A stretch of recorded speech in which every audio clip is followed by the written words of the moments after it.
Okay, folks. Hopefully y'all are doing okay. I'm having to double check the stream because it is showing up on the actual page, but my little live video thing is not showing up. So hopefully you can see me. I'm gonna make sure that I am visible before I go any further and that you can all hear me. Everything is going okay. So here's what's up today. Today is more publishing stuff, and basically I'll talk about whatever you want me to talk about. But what I thought I might cover today and show you is basically just getting your files up on the various platforms, like how to get all of your files actually distributed. Because if you have a cover and you have your final files ready to go, or if you've seen the videos on how to format your books for paperback and for ebook, then you're good to go. You're ready to actually publish the book. But there's a lot of stuff that you got to talk about there, as far as keywords, categories, pricing, whether you go to Amazon or you go wide, all of these sorts of things. And these are the things that I really want to address. It's probably more than I actually will have time to do tonight. I mean, I made a bunch of extra videos on this stuff because there's so much to talk about when it comes to publishing. And I've only kind of realized that as I was setting this course out that there's a huge amount of technical knowledge that's required to do the publishing portion correctly. And a lot of it is you have to piece it together the way I have over the years, or you have to, or I have to reorganize things so that it's put in a nice linear fashion somewhere on my channel, because that's not really what you're going to be able to find out on the internet. You're going to find solutions to various questions, but not you do this, then you do this, then you do this, then you do this, then you're done. Okay, so that's what I'm going to hopefully show for you all today, and you'll. I don't know, hopefully it'll be useful for you. If you're not ready to do all this stuff, it's okay. You can actually follow along, and you can do this stuff now and then not publish it yet. So you can get everything set up to be published and have it as a draft, at least on Amazon. And once it's set up there, then it's really easy to change out the files, change the key names, just get everything set up and ready to go. And then you can publish it when you're ready, or set up a pre-order. And I'll talk a little bit about pre-orders. So let me show you this real quick. So what I'm going to be looking at today. So here's a cover of a book that I'm going to at least put up on the various platforms. I actually still need to do a revision on this because I haven't actually looked at it in like 2 years. But it's part one. It's book 1 of 12. I have the first 8 parts basically written, but they got to be revised and rewritten to a large extent because I wrote them pretty early in my career. So there's a lot of things that I don't do correctly as far as the execution goes that I got to fix. So anyway, that's this book cover. I designed this last night. I didn't do a video on how to do this sort of heavy photo comping, like what you see, right there. And maybe I should, but this particular cover, as an example, is one that I would not recommend a beginner attempt to create because of the huge number of elements there are in it, as well as the technical, like the technical execution of a bunch of little details like the color. How to do that. You got to know Photoshop, and you also have to know design. But you can carry, as long as you know the basic design principles, you can carry this through stuff. You can carry this stuff through any kind of cover design that you want it to do. If you have a lot of experience in Photoshop or graphic design, then it's really not too bad to be able to do something like this. You just have to have a vision in your mind for what you want and what kind of genre you're trying to target. So I'll be here's the cover. I'll be uploading that. I do have the Word file opened, and I'll show a couple things of that. I've already done a video on how to do basic paperback formatting and basic ebook formatting, and so that's what I will probably show here. So before I do that, let's check the chat, see if you guys have anything to say. There's not a whole lot of news today, other than I'll be publishing the Paladin in Space book a little bit later this year, is my plan. The artist that I wanted to use for the cover, I wanted to go with a really classic pulp style cover. he's very busy finishing up a project that I'm also involved with, which is a pulp comic magazine. His name's Jesse White. He's a great artist, but it's a lot of work to illustrate an entire like comic anthology by yourself, which is basically what he's doing. So I think, I have no set timeline for releasing that book because that's the way I operate. But I will talk about a little bit with timelines. Once you set up a pre-order, you kind of have the clock is ticking once you do a pre-order, and I'll give you some info on that. So let's see here. You can see me good. How do I edit my book to appease the Chinese government? I don't know. Should I write the new Shadow, J.R.R. Tolkien's unfinished sequel to Lord of the Rings? No. Oh, I should write it. I could probably pull off his style. I've been reading him so long. But he decided himself that there just really wasn't a whole lot of interesting story after that, and he didn't want to take away the completion of Lord of the Rings. So, okay, Hardwick has a great question. Why do mono or duochromatic covers tend to sell better than ones with a wider variety of colors? I can't answer that completely accurately. Suffice to say, for sure they do, and I think it has to do with what is actually appealing. Notice I'm using an incognito window. This is so that it doesn't load up my cookies and start suggesting me stuff that's like either what my wife reads or what I read, because we use basically the same account. But just for an example, if we type in like epic fantasy, you want to use 1 to 2 colors. So this one's very gray and yellow. This one is just red and blue are the only 2 colors with gray. This is, orange and green. This is gray with red, purple and green looks pretty cool, but I think this may not look as appealing to everybody, but it looks good. Green, blue, purple. Each of those a different color. Blue, Dune, This one is a little more colorful, but if you look closely, it's only orange. It's orange and neutral tones otherwise. So it's actually a monochromatic cover. And this was done by Michael Whalen, right? So why do they sell better? Well, they're more appealing to the eye because you can work with higher contrast. That's the first one. If there's lots of colors, it starts to look like it looks like there's no details that both the artist won't focus on details and the viewer won't be able to see as many details. That's my working theory. So if you look at something like this Battle Mage book, which is a great name, right? Battle Mage. And the cover is super simple. Like this is a central object cover. It's just got a knight instead of like a sword, and then you just put some effects behind it. It's good to go. So it's a great cover. Well, what are we focusing on? Well, all we really see is the armor. All the other auxiliary stuff and a sword, we don't really care about that. This one is a worse example. I can't tell what's going on here in this God's land. Like I see a face. Is this a dragon? Is that actually a face? I don't know. I don't know what I'm looking at. This, I'm seeing a helmet. This, obviously a dragon. So when you go down to one color, you tend to focus on the details which matter. There's a filtering mechanism, and things also stand out to you. So a single color will draw your eye more than a smattering of colors. So if you see a smattering of colors from a distance, it just looks like noise. But if you see a blue book cover from a distance, it stands out. Likewise, when you're looking at these little thumbnails, it really stands out. If I open up this one, this is basically a monochromatic cover. If I shrink it down to kind of see it next to this stuff, look, it fits right in, right?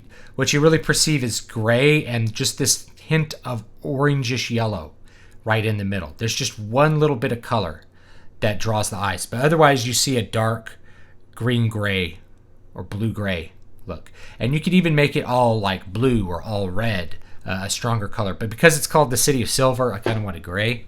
And I think it definitely communicates the emotion that I want. Gray tends to communicate mystery, suspense, whereas green is more magic and like fantasy. Blue is more, blue communicates mystery as well, and things like that. Red tends to be fiery emotion, anger, battle, war with red. Yellow is going to communicate more often happiness or things like that. But you can see it's used as a contrast with blue, kind of like fire and blue as a contrast. It tends to work pretty well. So as a contrasting color, yellow works great. I use it a lot on my covers, yellow and blue. It's great. So for this one, it's gray and this, because it's supposed to be a little more tense, a little more mystery. I don't know anything about these figures. Like, what do I want to know about these two? We have a woman in a hood with like a beautiful lips. I actually photoshopped a different face on this. I could tell you about that in a different video. All the photo compositing I did. I think there's 8 or 12 photos that I mixed together to make this scene. And luckily I only had to use one photo for the street. Usually I'd have to use like several and like make a new imaginary medieval street out of other photos. And then there's, I think, 3 photos for the clouds. This is not our moon. This is a artist's moon that I just pasted in there, and then the stars I made. It's all pretty simple stuff. Anyway, so that's why I think they sell better, is they stand out at a smaller, in a smaller way. It's also has a filtering mechanism where you can start to see the details a little bit better. And we don't even need to see the details to get it for our mind to form an image. So it's higher contrast. If it's 2 colors, that's automatically higher contrast than a smattering of colors. And you notice I can't even see any covers that have like a bunch of different colors. I usually see, if I'm going to see covers with a bunch of different colors, what I'm probably going to end up seeing is something done by like an inexperienced author who hired an inexperienced artist who doesn't work in the business to do the art. And there's nothing wrong with that. Like, experience doesn't automatically mean good, but it does mean that you are probably going to avoid certain things that just don't really work out. See, I can't even find any good examples. Maybe this one, the Slave War. This one, three reviews, so this is definitely indie. Notice there's a lot of colors, and so if we go back and we look, if we look at that in context, can we see it in context? I think it reloaded the page. It's not going to show it to us again. But if we look at it, when it's small, it looks like nothing. You can't see anything in it. It just looks like noise, a smattering of nothing. And we go back to 100% and look at it a little bit more closely. There's too many colors. Like, this is not bad art at all. The art is fine. The scene the auxiliary elements are fine. Like, it's very violent. The typography is not good. This is bad typography. So I did do a video on how to use Cinzel Decorative. This is Cinzel Decorative, which I actually used on my cover. So compare the typography of these 2 covers. Right, same font, same color, same effect, which is a Photoshop effect of beveling. So same effect, same color, same font. Look at the difference between the 2 typography elements. The Slave War with all of these ridiculous swashes everywhere versus the City of Silver, which has one swash. One swash, that little L sweeping under the V. It looks nice. And I didn't even mess with any of the lettering stuff. I could probably bring that V slightly closer to the L or something. But having all of these uppercase swash characters, it looks quite bad, right? You really shouldn't. Dragonspell Chronicles. You really shouldn't try to emulate this cover. And if James Wisher, if you're watching this, I'm not trying to dog on you at all. I'm just looking at what the actual market does, and because this is 3 reviews, so it's pretty new. It's either pretty new or you don't have a big audience yet. So it's pretty new, and you just don't have a big audience yet. July 15th. So it's not a terrible cover, but like, definitely if you handed it to me, this would look way better, and I would actually probably run a bunch of filters on the art to get it down to a couple of core colors. I'd have the yellow magic, and I'd actually add some effects to make the magic look bigger, and everything else would be blue. And that's what I would do. So Hopefully you enjoyed that little critique right there. But just compare those two covers, like at a small size as you're watching it, which one looks like you want to click on it. This noisy one where there's too many figures to make out any details. Or, there's 1, 2, 3, 4, 5, 6, 7, 8, 9, 10, 11, 12, 13, 14 figures or something. Versus 2 and like some bold contrast colors and a moon. Like mine looks better. And it's not, I'm just like better. It just does. It's something that's going to stand out a lot better. I'm not the world's best cover designer by any stretch, but I can tell when certain things are done in an amateur way. So using all caps with Cinzel Decorative to make all those swashes. And by the way, Cinzel Decorative is actually based on a font called Gaudi Medieval. Most of the fonts. And Gaudi Medieval is a font you have to pay for, but it looks good. But for this one, Cinzel Decorative looked better because of this moon that I wanted to put in the sea. So anyway, let's keep going. This might sound stupid, but I'm struggling with the right pros and cons to use and when. I don't know what pros and cons means in that context. I'm sorry. What color should I use on a snow background? Red. Red and white is super bold. Any bold color that's bright and fully saturated is going to look amazing on a white background. So I'm probably going to update this cover and I'll show you how to do it. I'm probably going to put this cover back on Muramasa because everyone's like, no, this one looks better. And I go back and forth, but I think this one, the original one I designed, might end up being the better one. Because of the boldness, the red and the white, it's just very bold. So red and white looks great, and we can see that from some of the things we were just looking at. Red and white and black look great together. You could do blue. Green is going to look a little weird. But red is going to look have the strongest impact. But it depends on what emotion. If you want an emotion that's like blood, right? If you want the blood emotion, then go for red and white. If you want something different, blue is going to be cooler, more mysterious. To go with blue. I'm coming up with a title and a good blurb. Oh, blurbs, yeah. I needed to do a video on blurbs. We'll talk about blurbs. I'll give you a general oversight for blurbs. I'm not the best blurb writer. My blurbs are decent, but they could always be better. The way you write your blurb depends on your genre, though. So the blurbs I write for high fantasy are not going to be appropriate for young adult. They just aren't going to be appropriate. And I'll talk about some ways to do the blurb. The point of the blurb is someone sees the cover, they click on the cover, they read the blurb, and that's what finally sells them on the book, and they read the reviews. So getting reviews is really important.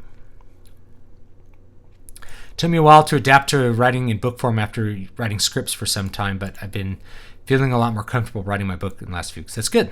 I'm glad to hear that. There's an app that people have been using called Storyfire that like you write scripts on.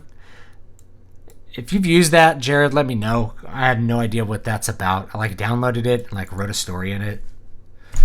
But I'm like, I don't know what this is for. People make money on this somehow. I'm such a noob.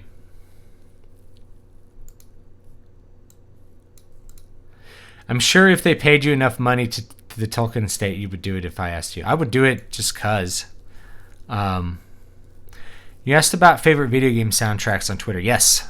Some of my favorite video games. So I was thinking about that, right? I just wanted to hear what other people love and just listen to soundtracks because I'm probably gonna start some pre-production work on the next Zool album, and so I've got in my heart that I want to do something very impressionist, more impressionist than the first album, and that to me actually means video game soundtracks, because video game soundtracks come in a couple varieties. One is extremely catchy so that you can hear it a bunch of times.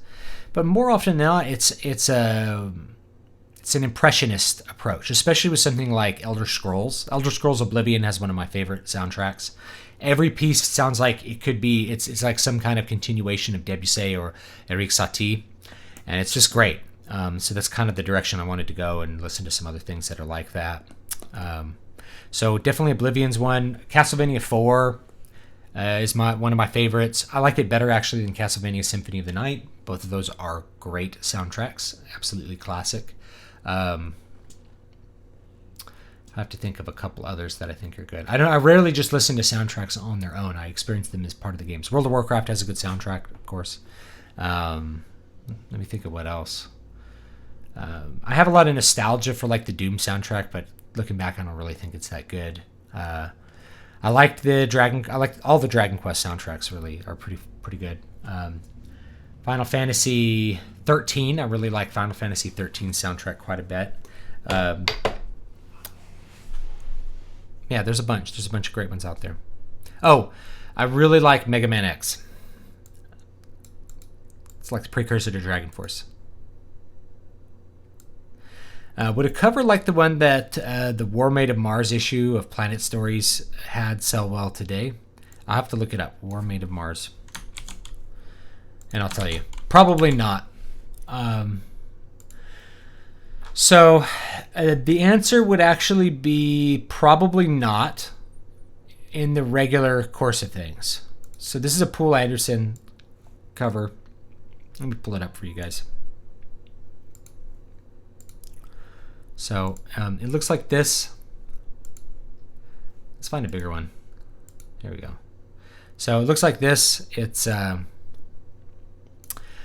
has great contrast here, which is a woman in gold, basically yellow, and then everything's blue. So you have the right colors, but illustrated covers are often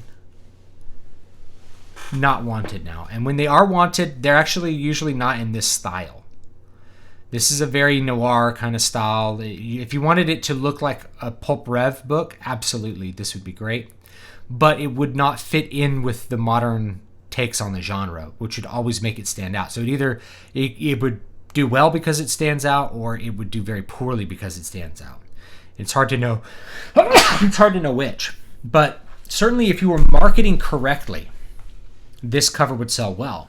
But you have to know who you're marketing to. So if you're marketing exclusively to people who are fans of pulp, who are searching for John Carter of Mars, things and other Poul Anderson books on Amazon, absolutely this cover would sell well.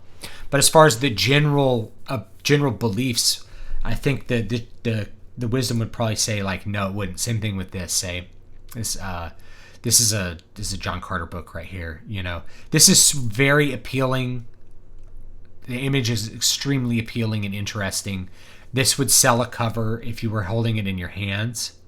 But again, it's not high enough contrast. This actually probably would be high enough contrast, but like this is not high enough contrast to stand out right on Amazon. Although I think it's a great image, and I love those painted covers. I actually absolutely love them. That's not to say if you had a cool painting like this, you could actually mess with it in a way to pump up the contrast and actually make it very appealing for Amazon. But the general wisdom is probably no.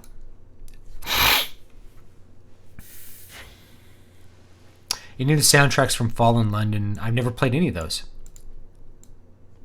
Hit the perfect middle ground between atmospheric and melody driven. Yeah, I'll check them out, but I haven't played any of those. Haven't played any of those games. All right, so let's talk a little bit about getting your files actually uploaded and getting things sorted out there. So there's a lot that you have to think about with this. So let me talk briefly about which direction you want to go. So there's two options that you can choose. One is to go purely Amazon. One is to go wide. And I'm going to show you both. Now, if this is your first book you're publishing, there's not really any reason to go Amazon exclusive. And there's a few reasons why. First of all, the benefits of like a higher royalty rate at 99 cents aren't going to matter because you're not going to be selling a lot of books right away. It's going to take you a while to sell books. The other thing is on Amazon, you cannot make your book free. And what I would like a lot of you to think about, if this is your very first book and you're trying to attract attention and develop a readership, what you want to do, or you may want to consider, is having your book be permanently free on Amazon. Okay. The other benefits of Amazon, KDP Select, are you can run free book promotions. You can do a whole bunch of different little promotion type things to kind of pump up the sales of your book, get your book in the hands of more people. But why run a promotion, a free book promotion for 3 days when your book can just be free all the time. And you can just point everybody to that free book. Go get the free book and read the book and join my mailing list. Have an ad for your mailing list at the beginning. Have an ad for your mailing list at the end. This is what I do with I think I still have 2 free books.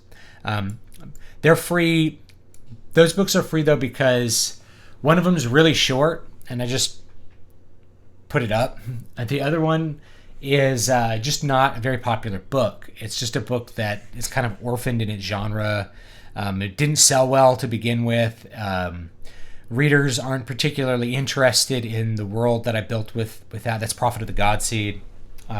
It's just not a very popular book. You know, I have 7 reviews on this, and it came out like, years ago. It came out like 2016, so 3 years ago. So 3 years, 7 reviews, that's pretty bad. That means nobody's finishing the book to review it, and nobody cares about reviewing it. And really, no one really likes the book. And that's okay. You're not going to knock it out of the park every time. That was the second book I published and was way less popular than Muramasa. So it was a learning experience. So I just made it perma-free. You can read it if you want to. Occasionally people are like, when are you going to write a sequel? And the answer is never. So I need to pull some of the things off that say it's like Deep Time Book 1, because it was part of a planned series that I was doing with a friend of mine. There's no point in continuing a series if no one's reading book 1. So anyway, for most of you, you may want to consider doing a free book, and you can't do a free book if you go Amazon exclusive. You can only do a free book if you go wide. And the way that you get your book free on Amazon is you set it to $0 on draft to digital, and then you send an email to Amazon support asking them to price match your book with Barnes & Noble, which they'll do. They'll set it to $0, and then people will come across your book for $0, and you can tweet it out, and it'll start gaining traction. People will download copies. People will join your mailing list. It becomes a way to attract readers. So that's what I'd like most of you to think about, which means we're going to need to go wide. To go Amazon exclusive, it's not a bad thing to go Amazon exclusive. Voices of the Void right now is Amazon exclusive. When you go Amazon exclusive, you get KDP Select, which means that you get paid per page count for people that are that have the subscription, in which a lot of people with that subscription have read Voices of the Void, so I've made a little money that way. It's generally going to be less money than if you just sold a copy of a book, though. So what you have to weigh is, do I have people that really like my books, and will they just buy the book? If that's the case, you don't need KDP Select. It's going to make you lose money. If they have a subscription, of course, they're going to read it for free and not pay you. But a lot of people that like you will buy the book anyway, especially 99 cents for a little book. They'll buy it anyway, even if they have the subscription. So the subscription doesn't stop people from buying books that aren't part of the promotion. And the subscription also makes you less money per book in general. So the subscription's good if you have a long series, though. So for this book here, I might do Amazon exclusive. In fact, I'm probably going to do Amazon exclusive for at least 90 days to try it out. And I'll put out book 2 maybe in December or November. And then I'll see how that goes, because on KDP Select, series do really well. So if you have like an 8, 10, 12 book series, and eventually this one will be 12 books, then people will just read all the way through, all through those books, and they'll give you tons of page counts on them. You'll make a lot of money. That's if you can keep people reading through the series. And this one is actually designed, it's an Odyssey format. I've talked about the Odyssey format. So each book is an episode in a journey, and the final book will get you to the final part of the journey and the final revelations of the entire plot, and then you get a good, satisfying ending. And after that, it's done. Versus a series which just goes on forever. I already have basically the first 8 books written, and what I'll need to do is edit those so that they are ready to go. But I already wrote them, so.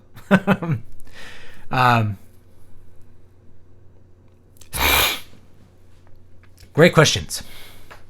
I will forever be upset that Prophet of the God Seed didn't do well for you. I thought the idea of a Borg civilization coming about just because people were too lazy, horrifying, and captivating. Yeah, that's what inspired me and Matt, the guy who created the universe with me. But it didn't take off, And I actually had like a 1-star review at a critical time. And the 1-star review was from another sci-fi author, and it may still be up, who would go through every book in the science fiction genres and rate it 1 star because he thought that would make his book somehow better. So it was total violation of the Amazon terms, but like then there's a 1-star review like the day it comes out, which is not, he reviewed like 100 books that day. That's not, it's not supposed to be that way.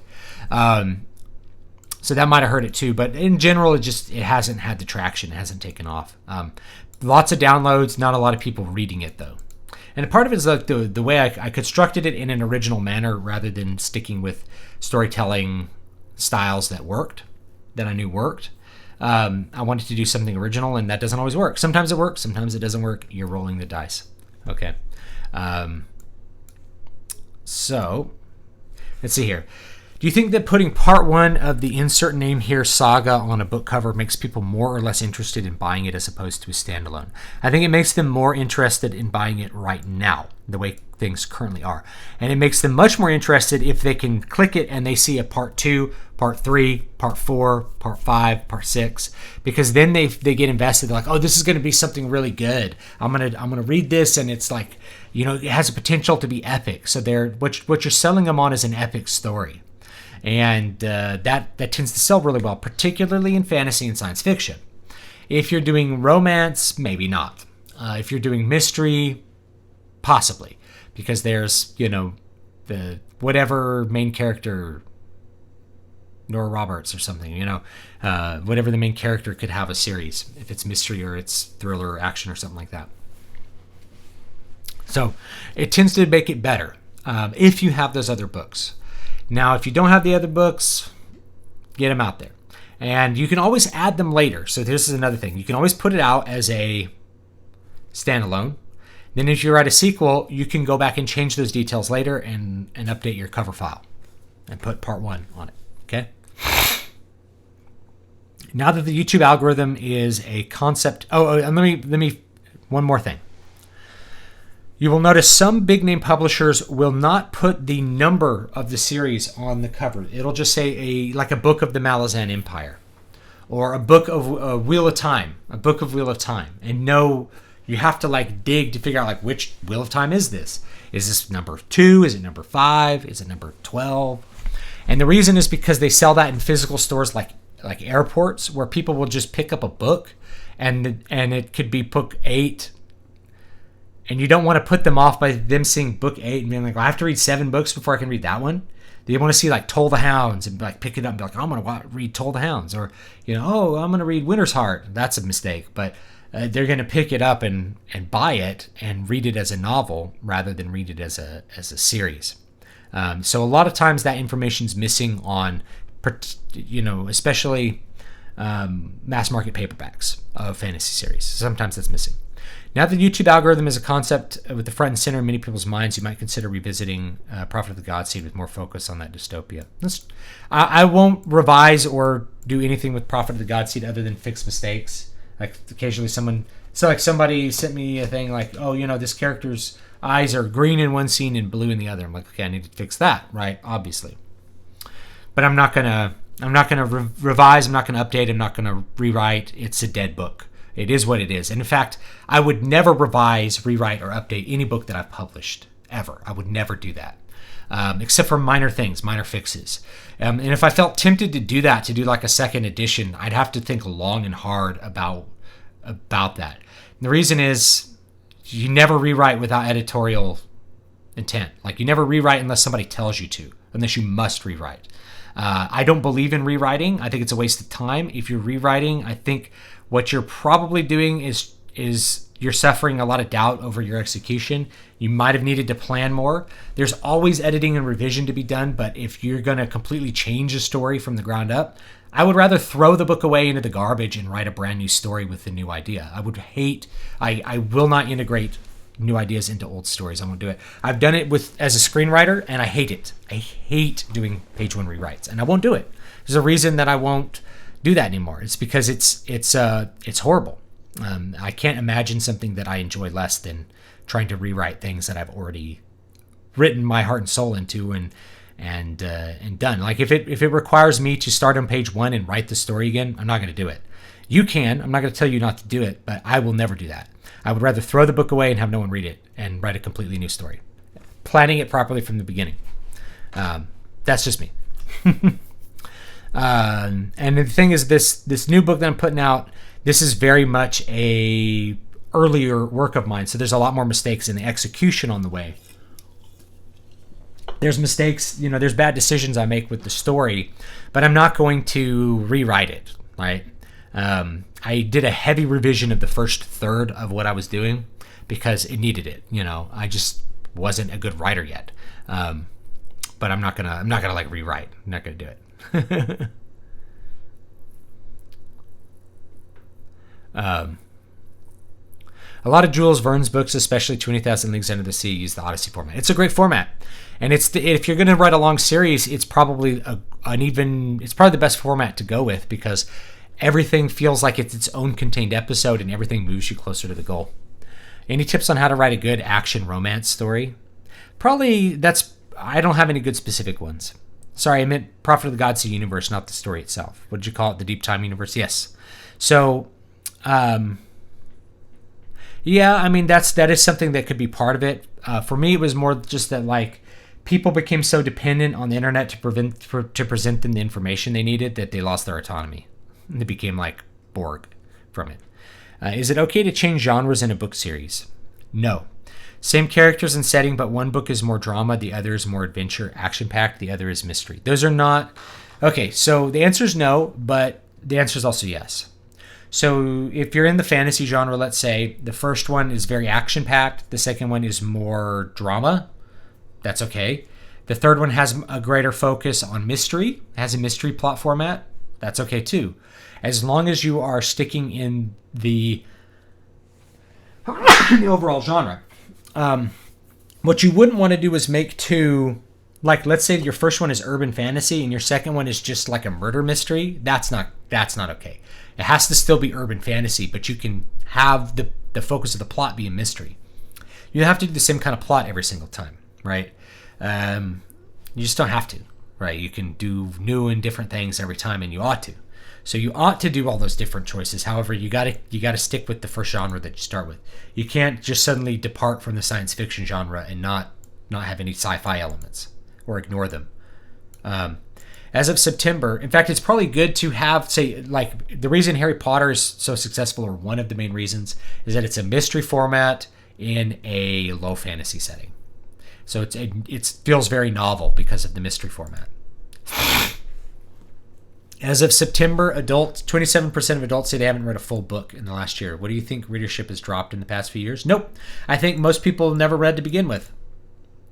Reading has never been like the 90% of people read. I think readership's gone up, actually, because there's more books for people to read that are more to their tastes. It's easier to read books that you like. However, that's not to say everybody read books to begin with. The idea that people are becoming stupid or less literate, people were never smart or literate to begin with.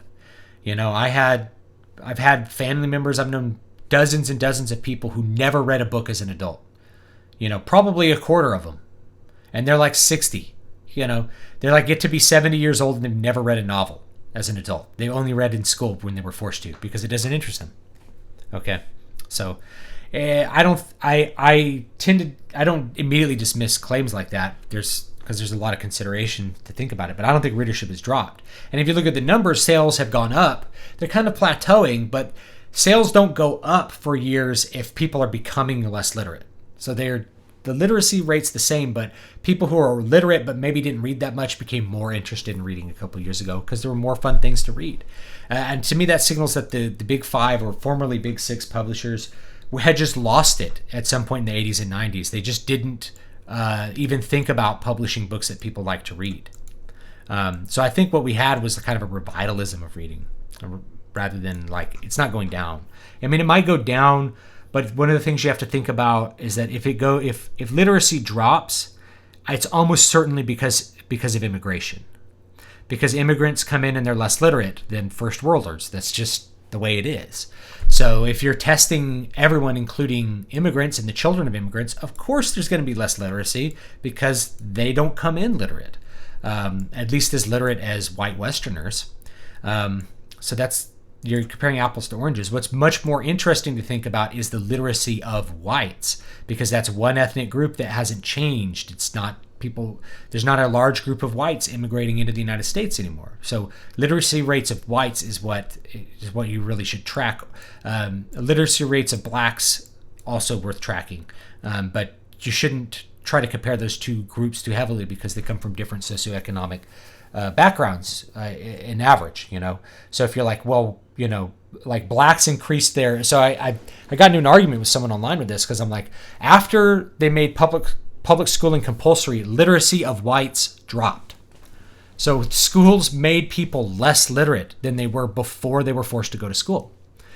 And someone says, well, you're cherry picking by ignoring blacks. I'm like, well, if you put in blacks in the 19th century when they were starting to make compulsory schooling, you would think that public school is a success. Blacks, which weren't even permitted to go to public school in a lot of different states, had skyrocketing literacy. Why was their literacy going up? Well, they were no longer slaves. So the fact that they were able to teach themselves how to read and teach each other how to read, those former slaves, I should say, who were literate, that's good. The black community improved itself in the late 19th century to a great degree, and that should be applauded. But if you're trying to figure out the effect of schooling, you should start with a group that already was literate and see if schooling improved that literacy or decreased it. And turns out it decreased literacy. Sorry for that rant. I'm not fond of rewriting either. I usually look back and fix certain things to make the story flow better and make sure the grammar's good. Yeah, I rewrite a couple scenes maybe like cut two scenes and replace it with one scene that I've written. But rewriting the whole story, I just can't do it. I would rather throw it away. I'd rather write a new book. If I completely messed up the execution that bad, I'd rather put the book in a drawer. I have an idea for another book once I finish this one, in a modern-day paranormal fantasy about a man who was unwillingly chosen by death to act as his champion. Sounds cool. My brother-in-law wrote a book that was like that. It's called Immortal Fear. This would be an urban fantasy book, most likely, by the way. That's probably the genre you're going to hit. Do you think that the leaders in high positions have to be sort of assholes? Is the idea of a pure, honest, and virtuous leader impossible? Asking so I know how to write by kings and priests. I go with a more Machiavellian approach. I don't think you ascend to power and hold it unless you have a Machiavellian attitude. Machiavellianism is not like a psychological condition. A lot of people might interpret it as like being an asshole, but I don't really see it as such. But you should definitely read Machiavelli. Do you plan on watching Joker? Eventually. It seems like there's a lot of hype. People want me to watch it. I don't know if I'd be able to do it easily in the next couple days, which is where I would probably make the money by reviewing it. Anyway, let me show you how to upload a couple documents, okay? So let's hop back over here, and here's my document. It's already formatted for publication as a paperback. I don't really have to do anything to make it anything other than this, to make it an ebook again, because I didn't use drop caps. If you're using drop caps, and I'll show you how to do them right now, then you have to get rid of the drop caps to go back to an ebook file, because the drop caps just won't look good unless you're using a serious third-party program like Vellum or something to actually format the ebook, which I'm not going to do because that's expensive. Let's get rid of copyright. Let's talk about Frontmatter. So copyright page is really simple. I'll tell you exactly what to do. You can just pretty much copy out of somebody else's book. Put the little copyright symbol there. It's under symbols. 2014 to 2019 David V. Stewart. I'm going to put all rights reserved. Now you need to put all rights reserved so that there's a disclaimer that you are not publishing this under a Creative Commons license. It's not in the public domain. It's not in some other kind of licensure arrangement where people could borrow, copy, reproduce, sell, do whatever with, adapt to a new setting. So you don't want to put all rights reserved. Piracy is not a big issue, but you certainly wouldn't want somebody to republish your book under their name for money and think that they had a right to do it. It's just basic stuff. You also usually want a disclaimer that's like, all persons depicted herein are fictitious. How do you spell fictitious? any resemblance to any person living or dead is purely coincidental.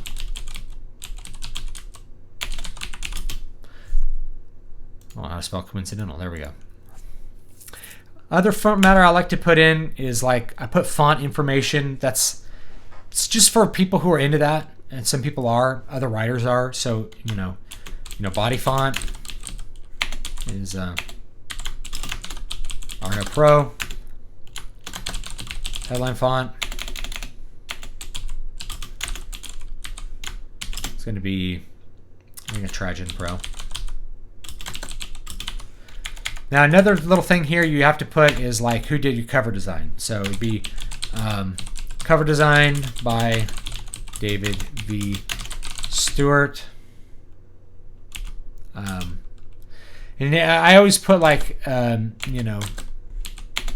photo elements by, and then you list your photo elements. I have to go look them up, right? Put cover photo elements.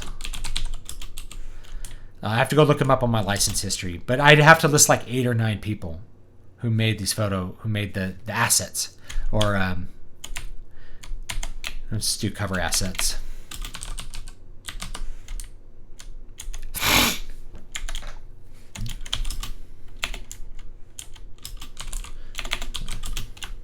You also want to copyright the cover just so it's copyrighted. And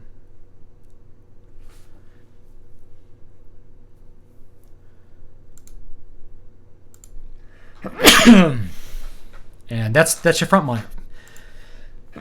Sorry for the sneezes, guys. I'm so sorry. That's your front matter. You have a table of contents. And you always want this first one to start on an odd page. If it's not starting on an odd page, you need to check your page breaks to make sure it's starting on an odd page. You have your header. You go to the end. You may have, like, this hangs off at the end. I might want to fix that. So I might delete this, end of book 1. Let's put that in there. End of book 1. And then we're good. And then, of course, I would want to remove, like, these revised marks. So that's for me to know that I revised that chapter. And I would probably name the chapters too. I'm going to get rid of the revision. I do that as I work just to let me know that I've revised the chapter. All right. So our document's here. We'll save it. Now I'm going to export it in Acrobat. Somebody mentioned, hey, can you just export it as a PDF? You can. Go to Save As and go to PDF. However, if you set this in something that is a non-standard open type font, chances are it won't embed. So if I save this like this, here it is. Notice that the fonts did not embed. So the title font is this Sans font. Notice none of the fonts embedded. And I go down here, all the fonts are wacky. The fonts are all over the place. See? Like, this looks awful. You would never want to publish it like this with the sans serif font. So just saving it as a PDF is not advisable. What you need to use is one of these third-party programs. You can either use the PDF Architect, which is free, or you can do what I do, which is I use Adobe Acrobat. So create the PDF and go like that. Save, replace.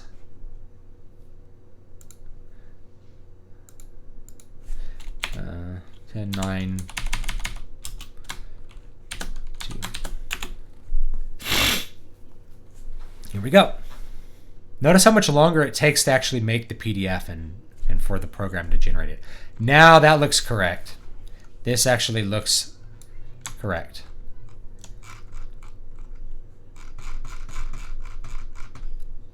There you go. The correct fonts. Beautiful. All right, so there's our book, and we have this will work as an ebook because I'm not using drop caps. If you want to do drop caps, they're really easy. You select this, go to Insert, drop cap, dropped, and then you want to delete that. Oh, you want to slide that over, etc. Anyway, drop caps are really easy to do.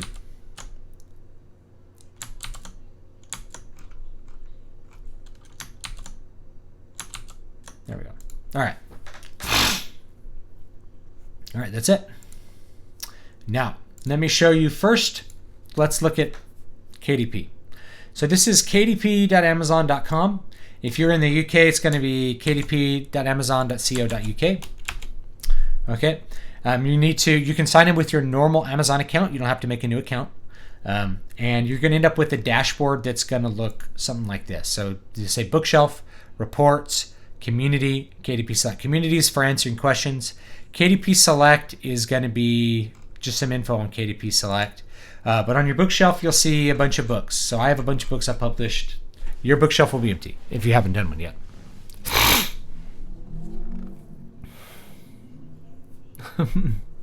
Let's see here. So let me... Ready, Set, Go says, I find most of AuthorTube a little samey.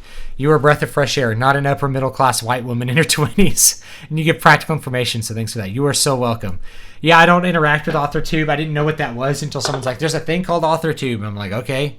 And I look at it, I'm like, okay, it looks like a bunch of creative writing majors talking about stuff. That's cool. You know, whatever. I like to do things my way, and this is community service to me. This is me.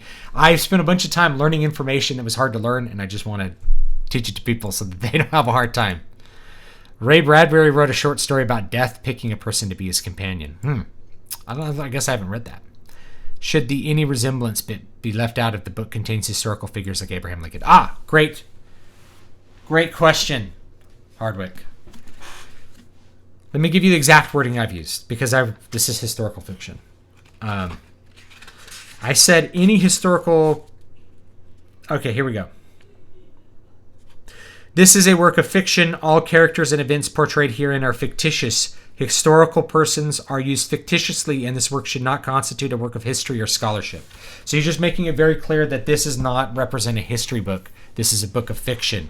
Anything that you have about your characters is fictitious. You're not trying to make any kind of claim of scholarship over those. Because, I think, who's in this one? Ashikaga Yoshitsune, I think, is in this one. Anyway, there's a couple historical figures in that one, and there's a couple scenes in them, but they're just characters, and they're barely there to me. So, anyway, you'll get a bookshelf that looks like this, and right at the top, it's going to be create a new title. You're probably going to start with ebook. You can make a paperback or an ebook first; it doesn't matter. But the ebook is probably where you should focus. So when you actually do this, it'll sign you in, okay? And then you will have this to look at, okay? Book title. What's my book title? Oh yeah, I decided on a book title. City of Silver. Now you can have a subtitle. Now it used to be you would put a heavily keyworded subtitle. You don't have to do that anymore. It doesn't do anything anymore, okay? You can do it like, people would put like a novel of high fantasy, right? It's like put the keywords like right in it. You don't need to do that anymore. Or like a mermaid fantasy or something like that. So just the City of Silver is fine. We're going to get the same effect out of using proper keywords. If my story takes place in the modern day, how do I reference things without dating my story? You don't. Like if somebody uses a phone in 30 years in the future, like this dude's dialing a number instead of asking his phone to call someone. Series information, Moon Song. Series number 1. So if it's not a series, you just leave it blank. 1, not accent 1. Edition 1. Primary author would be David V. Stewart. So if you have initials, you want your last name to just be your last name. If it's a hyphenated last name, if your last name's like, Rimsky-Korsakov or something, that's your last name with the hyphen. And your first name is going to be any other initials or anything else, okay? And for this, you are going to put your pen name if you're using a pen name. So mine's David V. Stewart, not David Van Dyke Stewart. I could do it either way. I've done it either way. But for the most part, I do David V. Stewart. It's really easy. So contributors, this is optional. You do only put this if there's an additional author or an illustrator editor, forward, anything like that, anything that you want to put. So if I got like a famous author to do the forward, I don't know who would do it, right? Forward by someone, then you could put that on there, and that will show up when searches related to that person, which is good. Now, the next part is a description. I don't recommend you write the description as you're looking at this page, but you think about it beforehand. So your description is your blurb. And your blurb is going to be a basic description of the book and what they can expect. There's a couple different approaches to writing blurbs. You can pick up any book that you have and just look at the back. Here, let me pick up a Fall of Hyperion. Now, in the stunning continuation of the epic adventure begun in Hyperion, Simmons returns us to a far future resplendent with drama and invention. On the world of Hyperion, the mysterious time tombs are opening, and the secrets they contain mean nothing. Nothing anywhere in the universe will ever be the same. It could be that simple. It could talk about the author, like, because this is really Dan Simmons. You want to talk about Dan. Here's Dragons of Autumn's Twilight. Lifelong friends, they went their separate ways. Now they are together again, though each holds secrets from the others in his heart. They speak of a world shattered with rumors of war. They speak of tales of strange monsters, creatures of myth, creatures of legend. They do not speak of their secrets. Not then, not until a chance encounter with a beautiful, sorrowful woman who bears a magical crystal staff draws the companions deeper into the shadows, forever changing their lives and shaping the fate of the world. No one expected them to be heroes, least of all themselves. You have a tagline here. So, I'm not going to recommend you write a blurb like this, but that's what a blurb is. So the blurb that I'm going to recommend is to think first of emotion. So, what's a good one? So this one goes with emotion. Is Andrew Dalatent insane? That's the first part of my blurb. If he is, that madness has saved him and turned him into something powerful. A being that can see both past and future, but only if the minds that occupy his head can be believed. All right, so that's beginning. I think it goes from there. So you want to go first with asking questions and going with emotion. I might start with, because this book is about like a woman who's on the run. Is like the main characters are on the run. They're fugitives. So I might start with something like that, which is like Charlotte and Roan are on the run, but not just from anyone. They flee from the sadistic and power-hungry Count Catanel,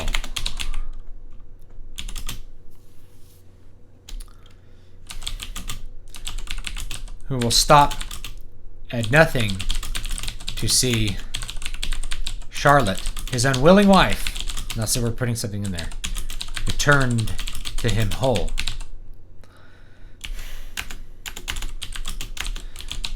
But we're going with characters and emotion, so I would probably rewrite this. Roan, a solitary mercenary from a tribe of apostates.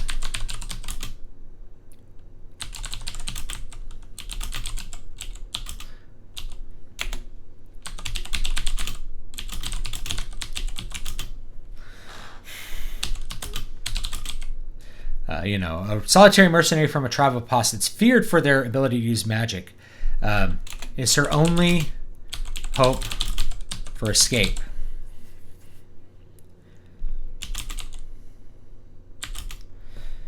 But Catanel is rich, and all she can promise is money in some indeterminate future.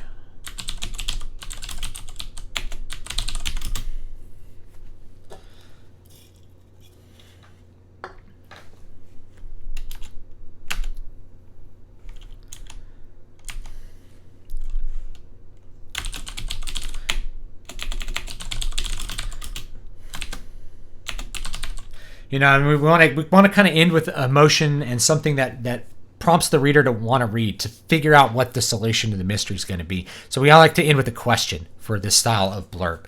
This is a kind of blurb that I think would be pretty good at converting. We're introducing elements of the setting which are hopefully going to be interesting to the reader. We don't want to overload them with setting. We don't want to explain every little thing about the setting. Notice it's in separate paragraphs with like 1 to 2 sentences. First one is the conflict. The second one is the villain and why he's initiating the conflict. The third one is the hero, and also a little bit of an introduction of the universe, right? So he's an apostate, meaning he's basically we're saying that like mages are apostates and are hunted down and killed. Kind of like, not like Dragon Age Origins, because those like you could live, but it's like in this universe there's like no one can use magic. It's like a super rare and hated thing.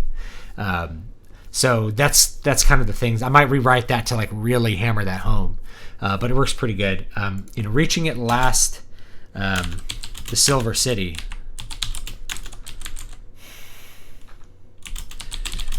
Which is really a city of slaves. So again, we're getting some emotion there.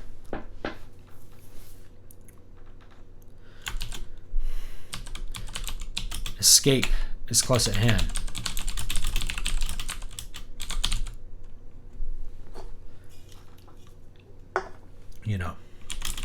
But so are the agents of the enemy.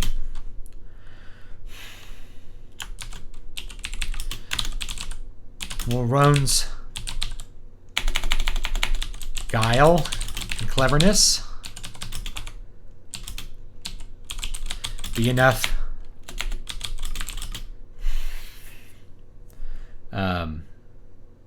will be enough. Let's go. Let's get them out. Or will his honor break before then? Right. There we go. So this is a okay blurb. I'd probably revise this a couple times to like really dial it in. And then we could come down here. I'll tell you one thing you do. Just write the blurb or paste it in normally. We're going to go to another part of Amazon called Author Central, where you can actually edit that after the fact and create formatting, bold, italic, stuff like this. From David V. Stewart, author of the Eternal Dream series,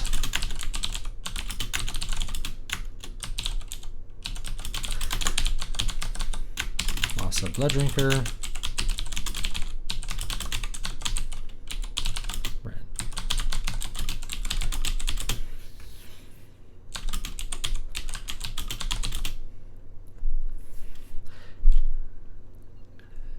in a unique, and I want something that's a synonym for deep.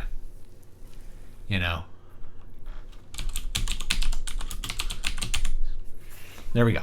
So this would probably be a blurb that you want. Now you can't really cite like past accomplishments, but you kind of want to have like, hey, if you've seen my other books, I wrote those. Maybe there's some other thing. Like if I'd won awards, if I had like a Dragon Award or something, from Dragon Award winner, you could actually put that at the top. From Dragon Award winner, whoever I am, comes this. And it can even be an award that like no one's ever really heard of. From award winning, like I guess I've won composition awards. Like I could put a composition award there if it was big enough.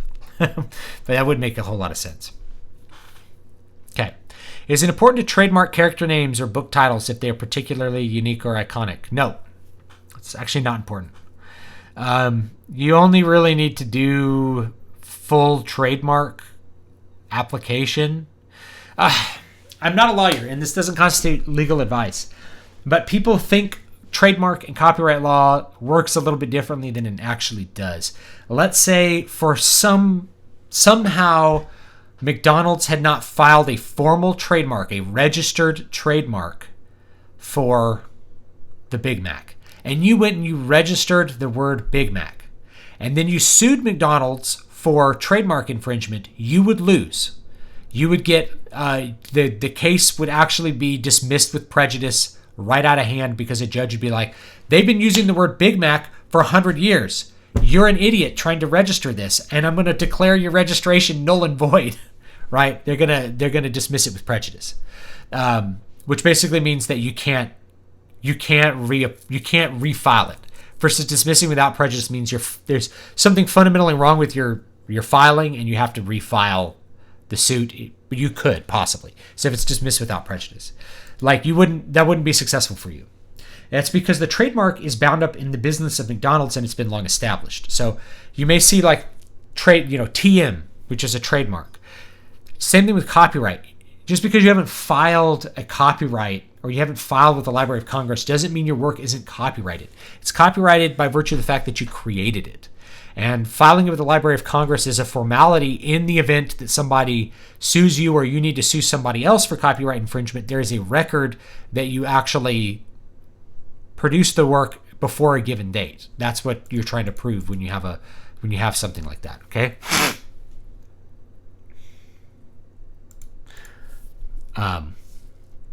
That's what you're trying to do with that. Okay. So it's not important to trademark that. And most characters don't have so unique a name that you even need to worry about trademarking it. Because if somebody uses a name, like if your guy's name is like Dirk Schlachter, who plays bass in Gamma Ray, but let's just say your name's Dirk Schlachter.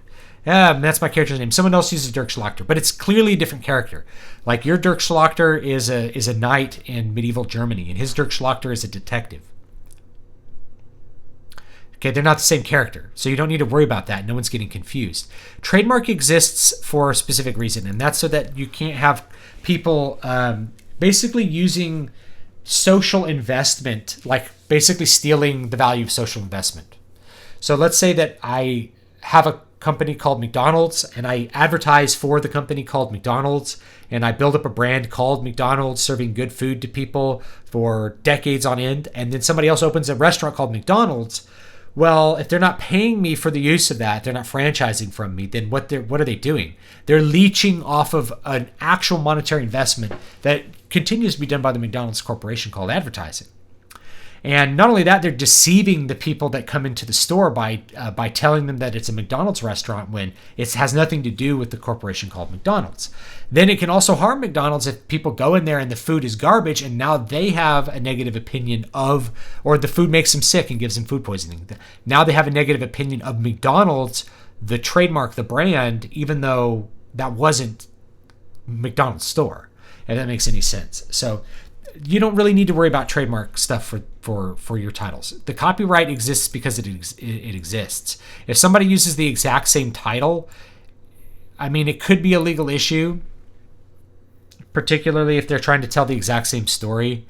But man, nobody does that. It's so rare. You just don't really need to worry about it. Standard copyright stuff, if you're really worried about it, you can file with the Library of Congress in the United States or your local registered library, depending on where you are. I know there's one in the UK. I don't remember what it's called. It's called like the Royal Library or something. You can file your copyright with them, I think, too.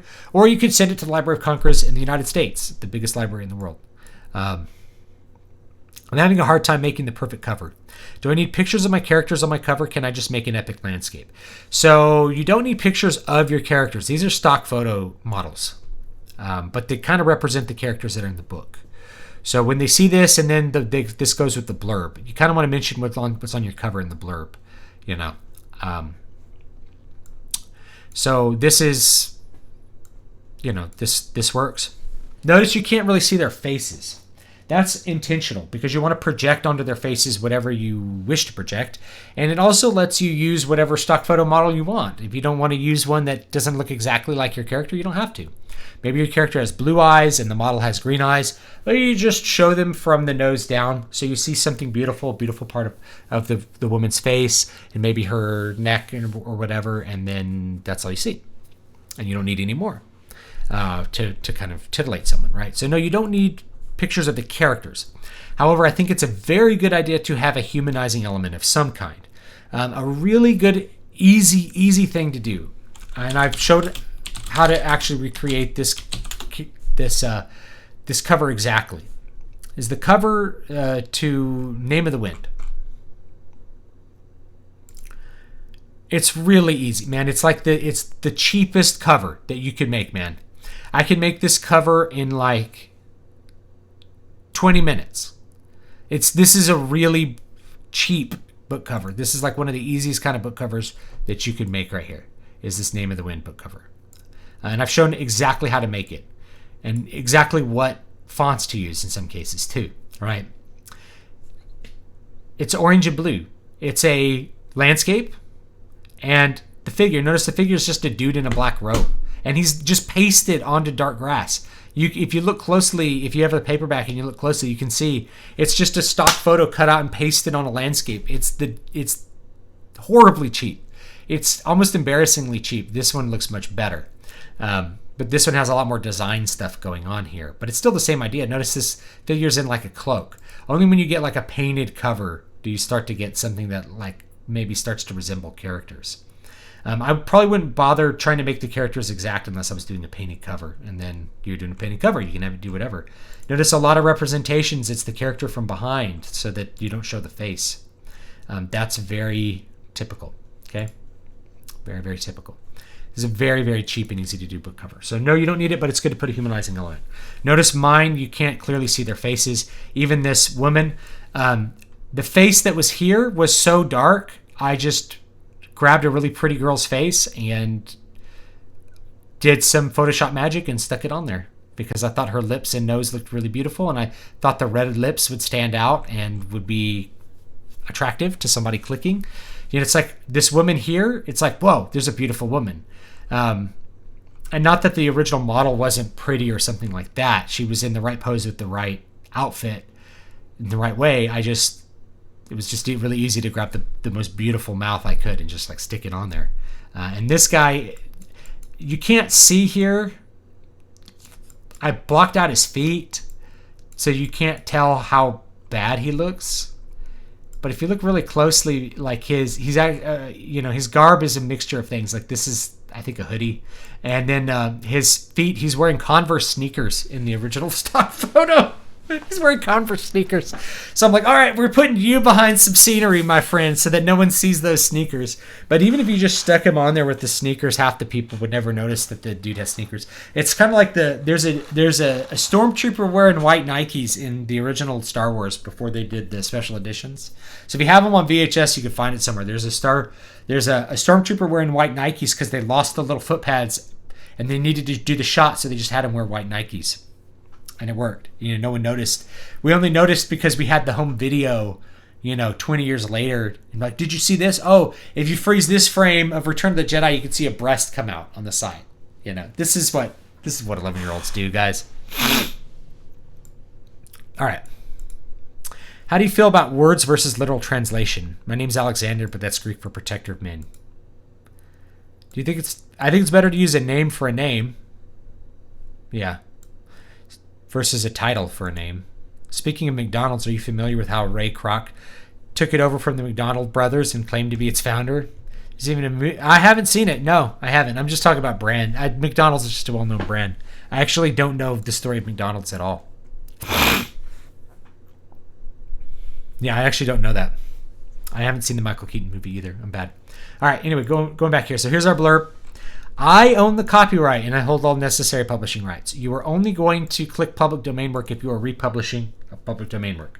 So if you've collected, say, 20 great horror stories from the 19th century, this is a public domain work. Let's move on to keywords. For your keywords, this can get really specific or it can get really, really broad.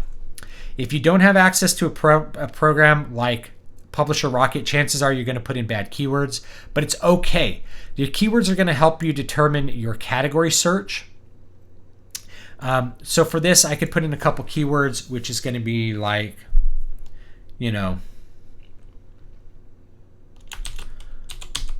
maybe gunpowder fantasy, because there's guns in this fantasy book. So it's coming up with a couple. Let's analyze this. All right, very uncompetitive. All right, so gunpowder fantasy, that's definitely a keyword we want to use because that means if somebody types that in, and there's only 110 searches a month and nobody's making any money on it, but it's going to be real specific, so we should put it in. Gunpowder Fantasy. You can also try something like Clockpunk.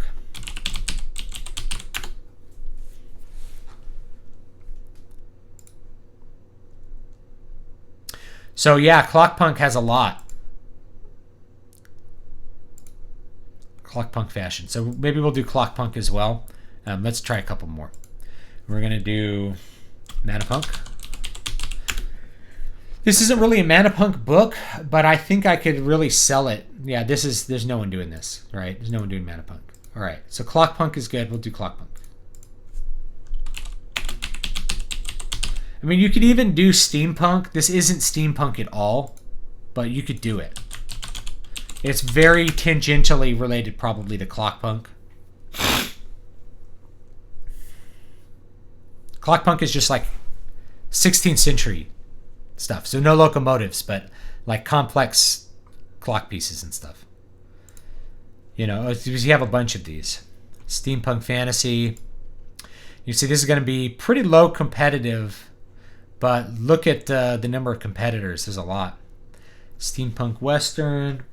Steampunk Sex. Steampunk Fairy Tales. Box set earrings. Chronicles, collections, harem. I don't think my book is going to be good for any of these keywords, because this is not a steampunk book at all. But you never know. So yeah, this is pretty low competitive. So just as an example, you'd probably want steampunk adventure, and you can use these keywords for your ads too. But if they're right in the regular keywords, that kind of helps. And we'll probably do a couple others here, which is going to be like high fantasy. Yeah, high fantasy. You do like magic. You know, whatever you want to, whatever keywords you think are good. You can do up to 7. You should probably do 7. Watch, if we type in fantasy, fantasy is going to be really broad. So if you look at this, it's going to have like a competitive score of like 80, really high. But there's a ton of money in it. So it might be good to have.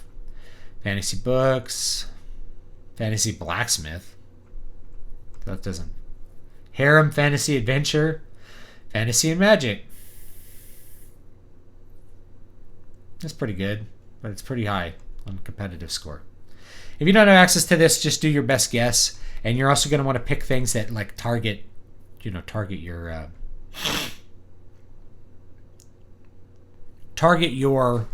genre really specifically.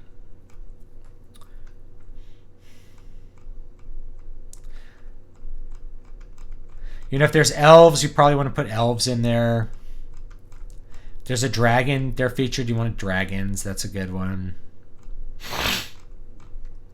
If it's lit RPG, obviously you want to do that. Fantasy Thief. That might be one. I don't know. Fantasy series. Superpowers, like this one. Superpowers. Steamy romance. That's not quite what this is. This is not steamy romance. Vampire romance. See, these are all Wuxia. Witch. Reverse harem. Reverse harem is a woman with a lot of dudes that love her. Reverse harem's like a dude with a lot of girls who like him, who want him. Final Fantasy.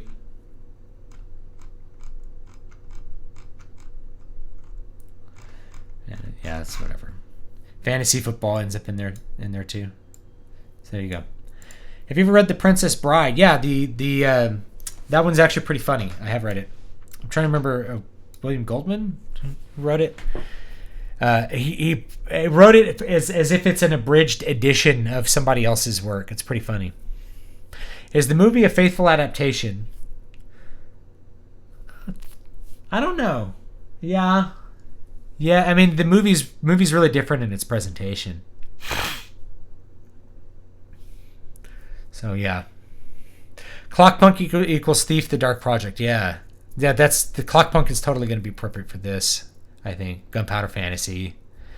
You know, and we'd probably do some other stuff too. you know, magic. You could do. In fact, there's ships on this, so you'd put like sailing or something. Let's see if there's like pirate fantasy. Pirate fantasy is actually kind of like will target the next book. So we'll probably put like pirate.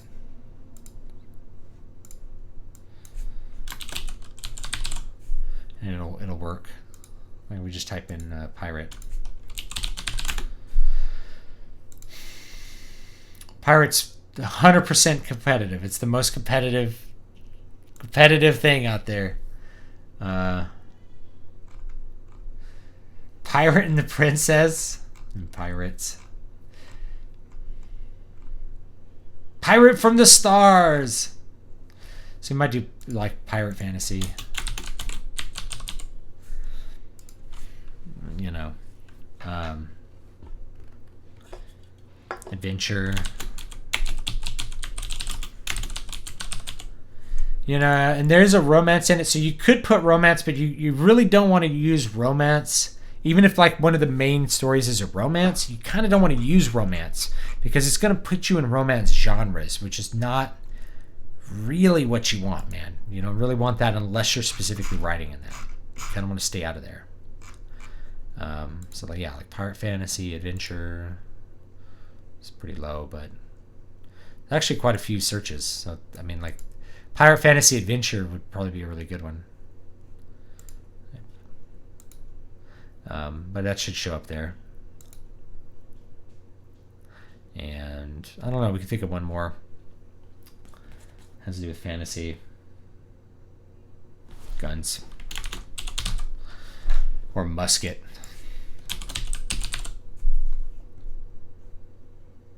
Let's try that real quick. Let's try musket. You guys probably will not do all this work because you have to buy this.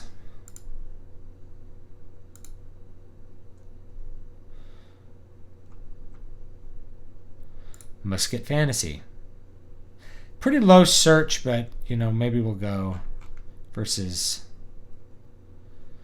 a ton of Google searches. But that's not going to help us because people are looking for information about muskets. You know. So age range, you can leave this blank for most of what you're going to do. You're only going to want this if you are targeting children's genres. Either young adult or children's. I'm not. There's like sex and stuff in this series, so I actually want to leave that blank. Now, you could put a minimum here, but I would just recommend if you have anything that's not child-oriented, just leave it blank. Now, you want to say, I want to make it available for pre-order. Now, let's talk about pre-orders for a minute, okay? For most of you, you don't need to pre-order. You just need it out. So you just, when you're ready to put it out, just put it out. I'm ready to release my book now. And you just put it out, okay? For me, because I have an audience and a mailing list, I would do pre-order. Now, when you set your pre-order matters. So today is the 9th. And notice the earliest day I could set up is the 14th. Maybe I want it to come out on Halloween. Maybe not. I don't know if I want it to come out on Halloween. It's not a scary book. So if you're writing a scary book, like I'm going to do some horror promos this month for sure for Voices of the Void. But if you're not writing a scary book, you don't need to worry about that. Maybe I want it to come out on November 1st, right? Now here's the thing. It'll tell you must submit your final version for your pre-order by October 28th, 2019. Once you set up this pre-order, the clock is ticking. You can't change your pre-order date within a certain time frame. I messed this up with Voices of the Void because I actually wanted to release it a week later than I did because I was going on vacation with my family. So this book was coming out while I didn't have access to the internet. So I was like trying to hop onto Wi-Fi and like make blog posts and stuff while on the road. That's not what you want to do. So make sure you select a date that you know you're going to be able to get it out by then. So November 1st for me for this book is going to be easy for me to do. So I'm going to do November 1st. Okay? So you go save and continue. Oh, we got to set our categories. Forgot this. So fiction, you're probably going to be in fiction. There's lots of different ones. This is a fantasy book, so We're probably going to want epic.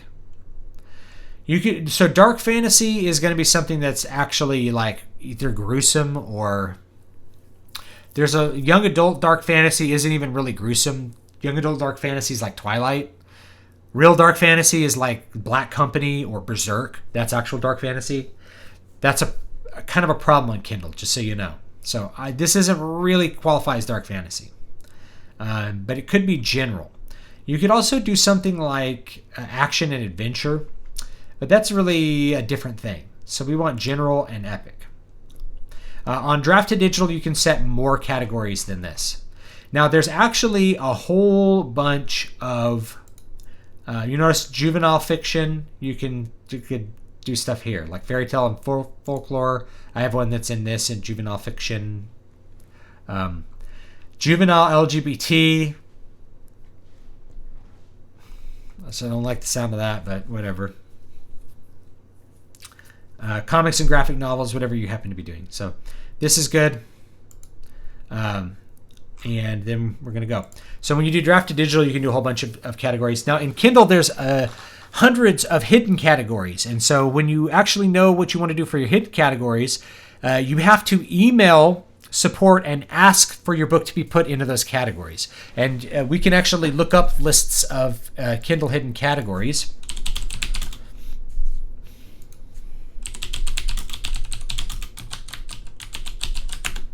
And usually there's a whole bunch of them. These are secret categories. You'll notice, I'm just going to put this is the American site. But if you look through this, you're going to see that there's actually a bunch of different categories. Actually, this is not the correct one. Sorry.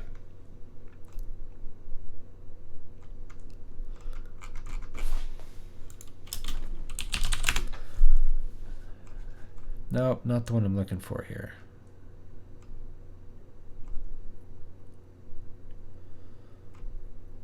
Hold on, I think I might have it bookmarked.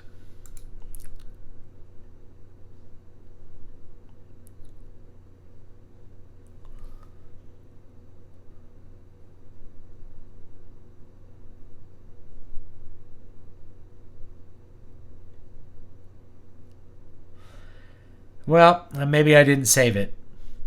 But you can definitely find it. There's a huge list of them along with what categories, what keywords you have to put it in that category. But whatever the category is, you find it, and you just ask them to put it in there. So if we go to category search, I'll just give you an example. I've showed this on stream before, but I'm going to do it again for you real quick. You're not going to do this step right now. You're going to do this step later after the book is published because it won't be in the right categories. It never, ever is.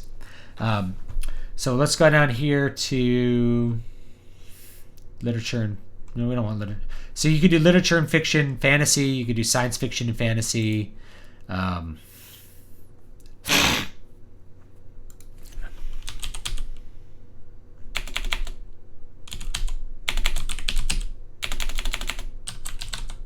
So you can see steampunk. So if you want to get something into steampunk, that's pretty good. You could do historical fantasy is down here. Lots of different ones. So you can find different ones and ask. You have to send an email. You go over here to help, and then you can contact us down here. And that's how you do it. All right, Kindle ebook content. Enable DRM. I recommend you pick no. Ready to upload your pre-order manuscript. Hit no. Now, here's the thing. If you put yes, I have the file I would like to upload at this time, then anyone who pre-orders the book before you upload the final file could get that file that you upload right now. So only upload a file when you have the final file and you are ready for people to have that file. Otherwise, don't upload something. This is a new thing. It's a new problem on Amazon, but they changed something about it where if I upload a file right now, someone pre-orders this book tomorrow, they're getting the file I uploaded with that isn't edited or has spelling mistakes and that kind of stuff. So put no for now. And then you just have to make sure that before October 28th, you upload your final thing. In fact, I'm going to make a little calendar entry on my phone real quick. Calendar. So October 28th. So I'm going to make this one for October 27th. October 27th. Upload book. I'm going to make it at like 11 a.m. Okay. I save it. So that'll remind me to do that. Okay. Now there's a couple options for covers. You can do a cover creator. I don't recommend you do this. I recommend you design your cover outside of Amazon, but I'll show this to you. So, you can you can use a placeholder image or just pick an image and then it can do like a little design for you if you want something really basic. But we don't really need to do that. If you design it correctly, you really don't want one of these. You really don't want one of these. Okay, none of these are really going to look correct for you. They look okay for like a pamphlet, maybe, if you just need to put a pamphlet out real quick, but I wouldn't recommend that you do these. All right, so let's get out of this. I'd recommend you at least try to design one on your own. Upload a cover, which is going to be JPEG and TIFF.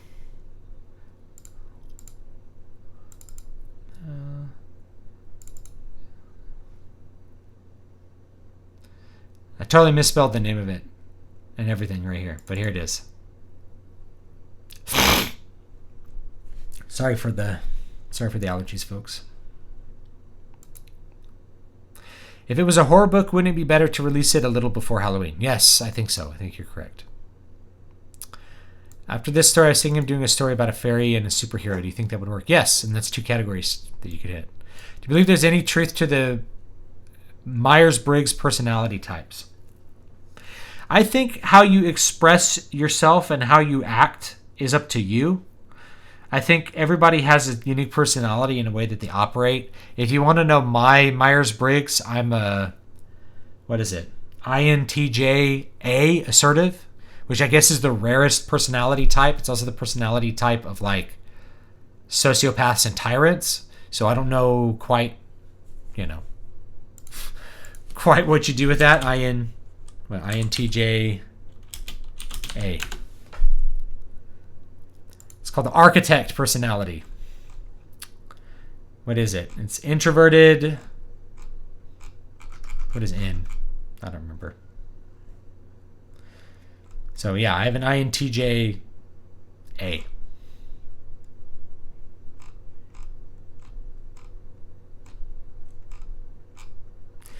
Traveling alone and accomplishing much. That sounds like me. I travel alone and I accomplish a lot. I do a lot of crap and I pretty much do it all on my own. All right. Your book cannot be downloaded. So this is a previewer to let you see what your book will look like. I recommend you do this once you have the file ready to upload. You can save this as a draft at any time and come back to it and check it out. It's very, very helpful. And if there's any kind of problem with formatting, you can go back and change your document and fix it. ISBN, you're going to skip this. You don't need to buy an ISBN for this project. You only need to buy ISBNs if you're going to be distributing your book in large markets and you want to track sales. If you don't care about tracking sales at the endpoint, you don't really need an ISBN. If you're okay adding the sales together from various platforms, you don't need an ISBN. They'll give you a free one. So you don't really need an ISBN with NewPub. You just don't need one. You can buy one from I think Bowker. I think Bowker sells them. It's like $25 to $50 a piece. It's not worth it. It doesn't really do anything for you, but you can use it so that if you choose to take your book somewhere else, the same tracking ISBN will identify your information anywhere. But to me, it doesn't really matter. Save and continue. Highlighted errors. Oh, no. I'll upload the file when I'm ready.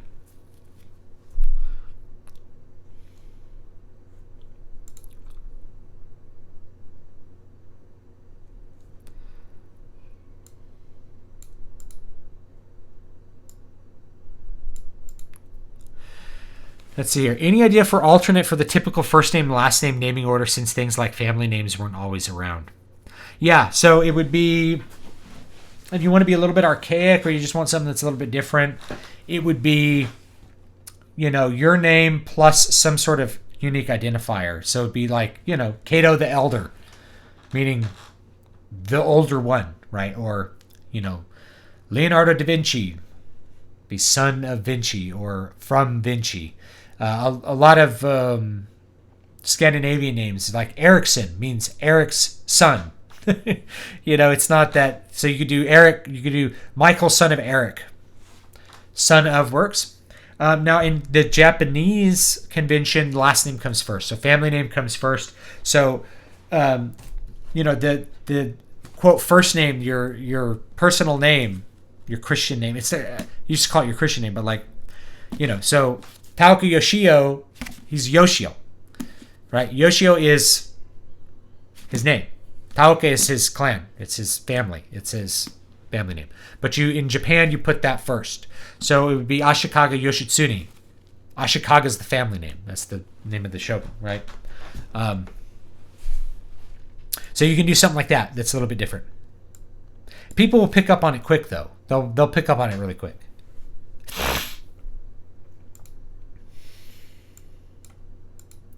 All right. So this is the final one. Kindle ebook pricing. For me, I'm going to click KDP Select. You don't click it. I don't recommend it if it's your first book because you want to go wide. Okay. And actually, I probably will go wide with this book eventually. So once I have book 2, book 3, I'll probably go wide and make it so that I funnel more people into Amazon. But for now, I might do, I don't know. You're not going to click KDP Select. You can always enroll later, so I'm going to leave it unchecked. And I'll probably choose to do it later. So territories.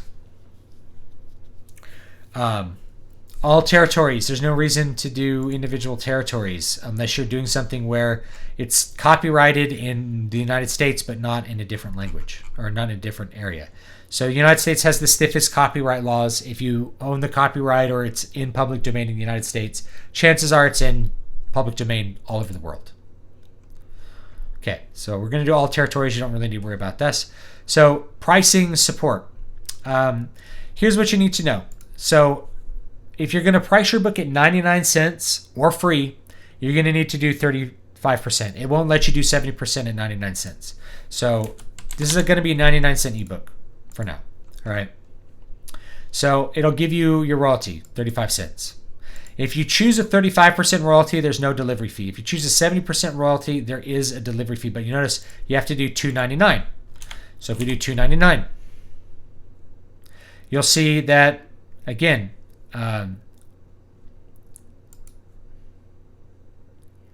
it'll collect that much and it'll give you more money. So if you're at $2.99 or above, so for a full-length book, you can do $2.99 or above, and you can do it at 70%. But we're going to do 35%, and we're going to do it at $0.99. Okay, 99 cents. Other marketplaces are going to basically give you a value that's like that. I don't even know what MXN is. I think this is Mexico. Euros, 99 euro cents. 99 pence in England. That's fine. It's more expensive in England, because the pound is worth more. Yen, 106 yen. So all this looks good. Kindle Matchbook, you want to click that. So here's what Kindle Matchbook is. It's if somebody buys the paperback, they get the ebook, and you can decide how much to charge for the ebook. So I always make the ebook free if you buy the paperback. You buy the paperback, you get the ebook for free, always. I like that. And I recommend you click lending for this book. Most people are not going to lend it, but it's a chance for you to get it in front of more readers. Somebody has to buy it to lend it, though, so that's okay. We're going to submit this for pre-order, and then it's going to go into review. And from here, you can hit start your paperback, and I'll show you this process. It's going to be all the same. Everything, notice here, everything's going to be the same. Okay? We're not changing anything.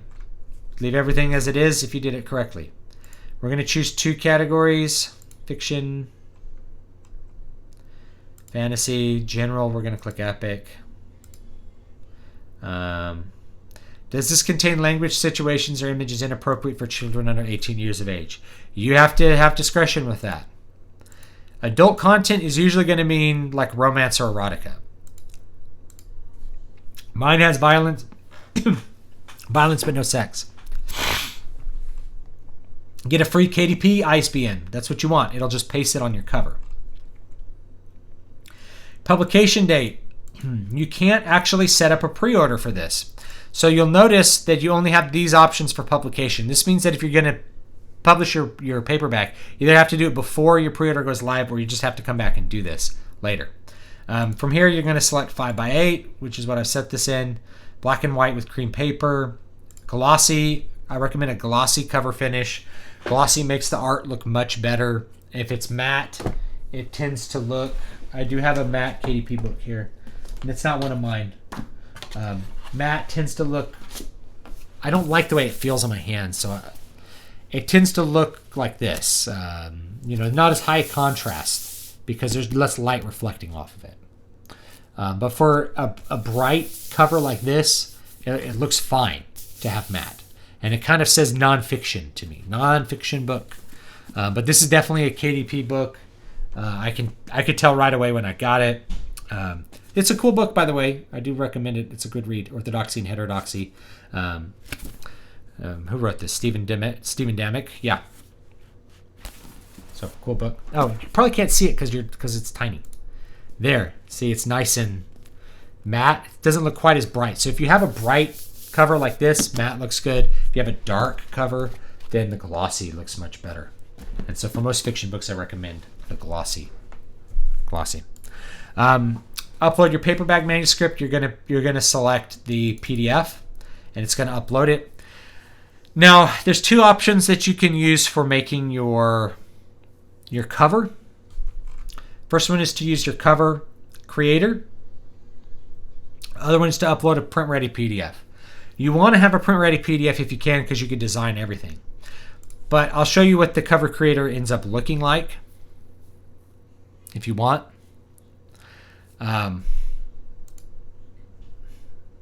So we'll upload our ebook cover, and you'll see that now you can design it in this really basic way. So you can change the font.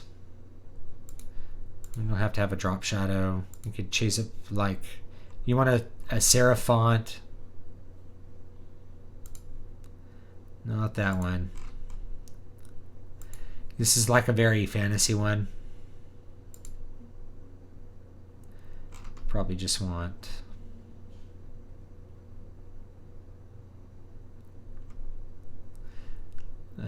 oh, look, they even have Cinzel decorative. See? The City of Silver. This is perfect. And we do this Ubuntu. We're going to make that just like Libre Baskerville. Will look fun. So this actually wouldn't look too bad. You could actually do this. And so you could change an image. I don't know. I could find an image of me somewhere. I think...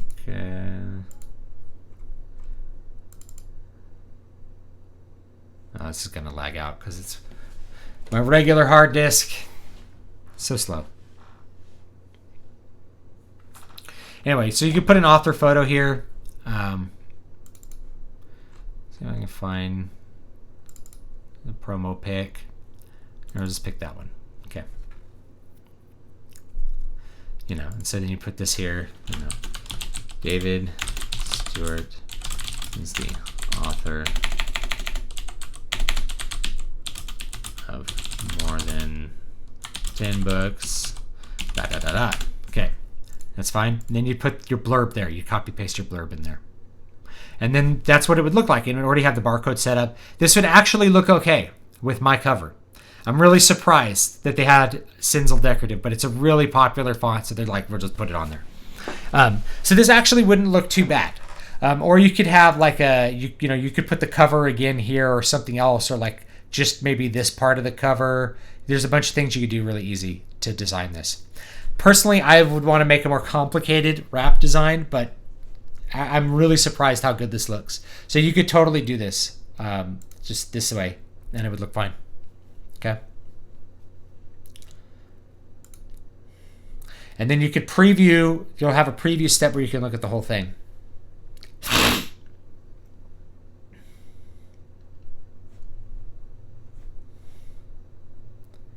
All right. So yeah, this actually doesn't look too bad. Now, I would actually want mine to look much better, but you get the idea. Save and submit. So then there's a, there's a cover. And then usually there's like a, a launch preview option if you upload one that you already have. And then you can launch the previewer. There should be assign me a free KDP ISBN. See? There you go. Your book has been assigned a free KDP ISBN. And then when you launch this previewer, it'll put everything together. Sometimes it takes a while to load this up, just so you know. So like if you want to go grab a cup of coffee or something when this happens, that's what you want to do. Let's see if I can answer some questions. Hardbook is an INTP, introverted, intuitive, thinking, perceiving. Yeah.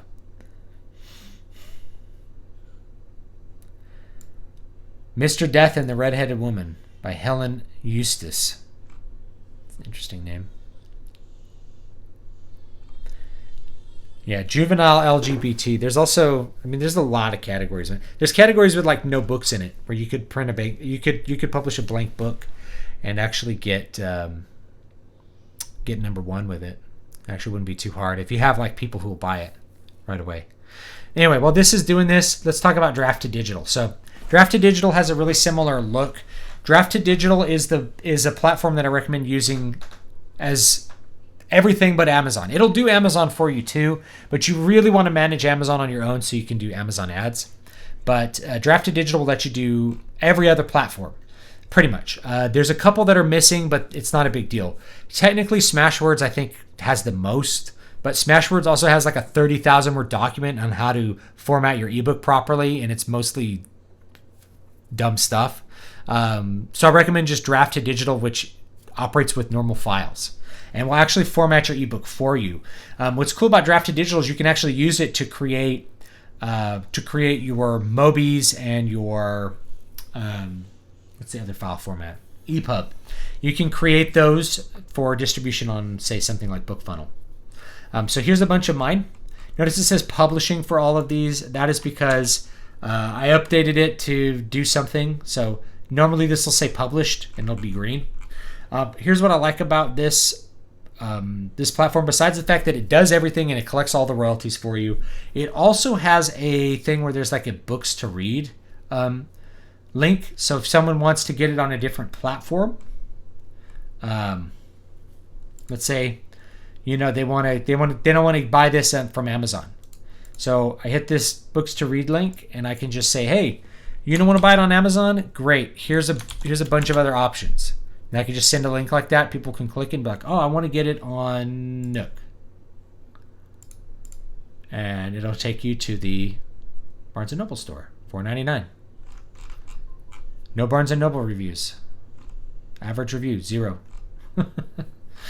No one has reviewed this on Barnes & Noble. It's really hard to get reviews on anything besides Amazon. And all the Amazon reviews matter the most. It tells you your royalties, whatever you're going to do, what you're published to. It's really good. Let's see if this is done yet. Nope, not yet. So let's say we want to add a new book. It's going to have the same thing. It's going to start with your book file. So you actually would upload your book file.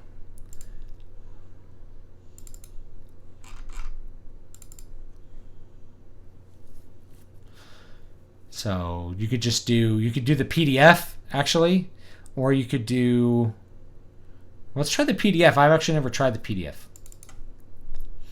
So if it uploads the PDF, let's see if it turns it into a good ebook. I'd be really, if it turns PDFs into good ebooks. Oh, file type's not supported. Yeah, thought so. You got to use a Word document, I think. Microsoft Word and RTF and already formatted EPUBs.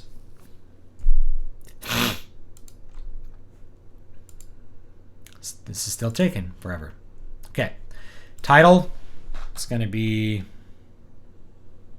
That's funny. Cuck is now SoftBanned. I can title that. I don't know why that's there. What is it? The City of Silver. I love alliteration. Always. Series. I'm going to add series.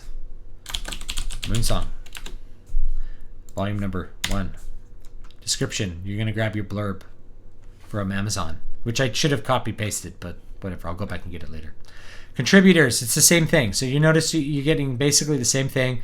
Leave blank for a free ISBN. And then for subjects, you can actually select. How many can you select? You can choose up to 5, but our vendors will only support the first 1 or 2. Most of the vendors. So you definitely want to pick the main ones that you had from Amazon.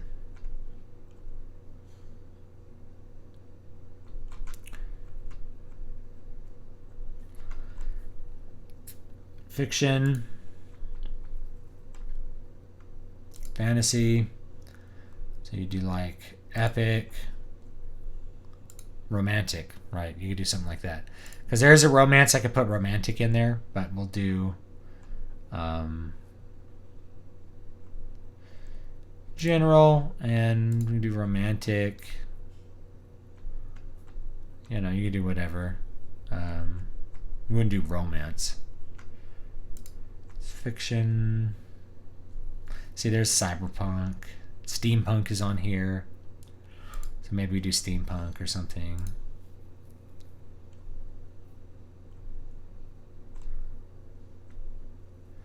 You do sea stories. More, you know, you can do all these, right? Or whatever you want to do. Oh, description. Blah. I'm not going to publish this, so it's fine.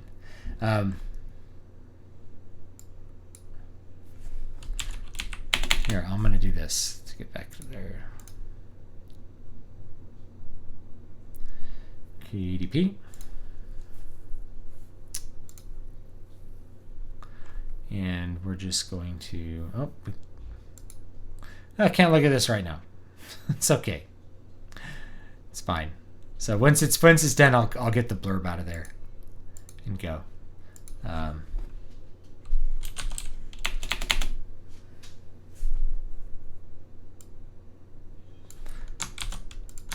There you go. This is just some crap out of the chat. All right, and then from here we can actually choose cover layout. Here's a cover. And you can actually add end matter. You can add like also by at beginning and end of book, new release. You know, I'm gonna show a chapter layout, which is there. So it'll create the chapters based on those heading styles that I did in another video. How do you answer the question, I find this interesting, but will the reader? You have to imagine who's the market and who's reading it. Okay. So let's take a look. You can also create a couple different styles here in Drafted Digital. So you could do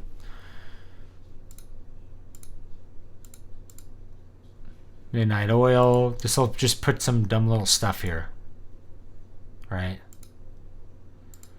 This. Fantasy.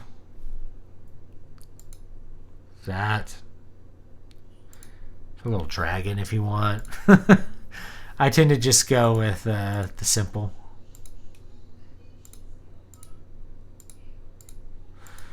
You don't need this. Or minimal. The simple or minimal. I think I like the minimal because it adds a drop cap. So it adds a drop cap in for you, which looks nice. So yeah, you read this and continue. And from here, you can download all of your different versions, like Mobi stuff.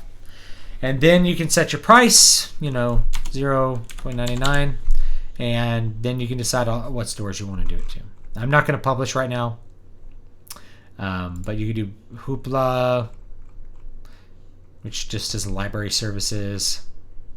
You could do Amazon, but I don't recommend it. I recommend you do Amazon separately.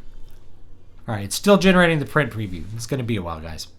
But anyway, that's Draft to Digital. That's the one I recommend. That'll do all the other platforms besides Amazon, and you'll be good to go.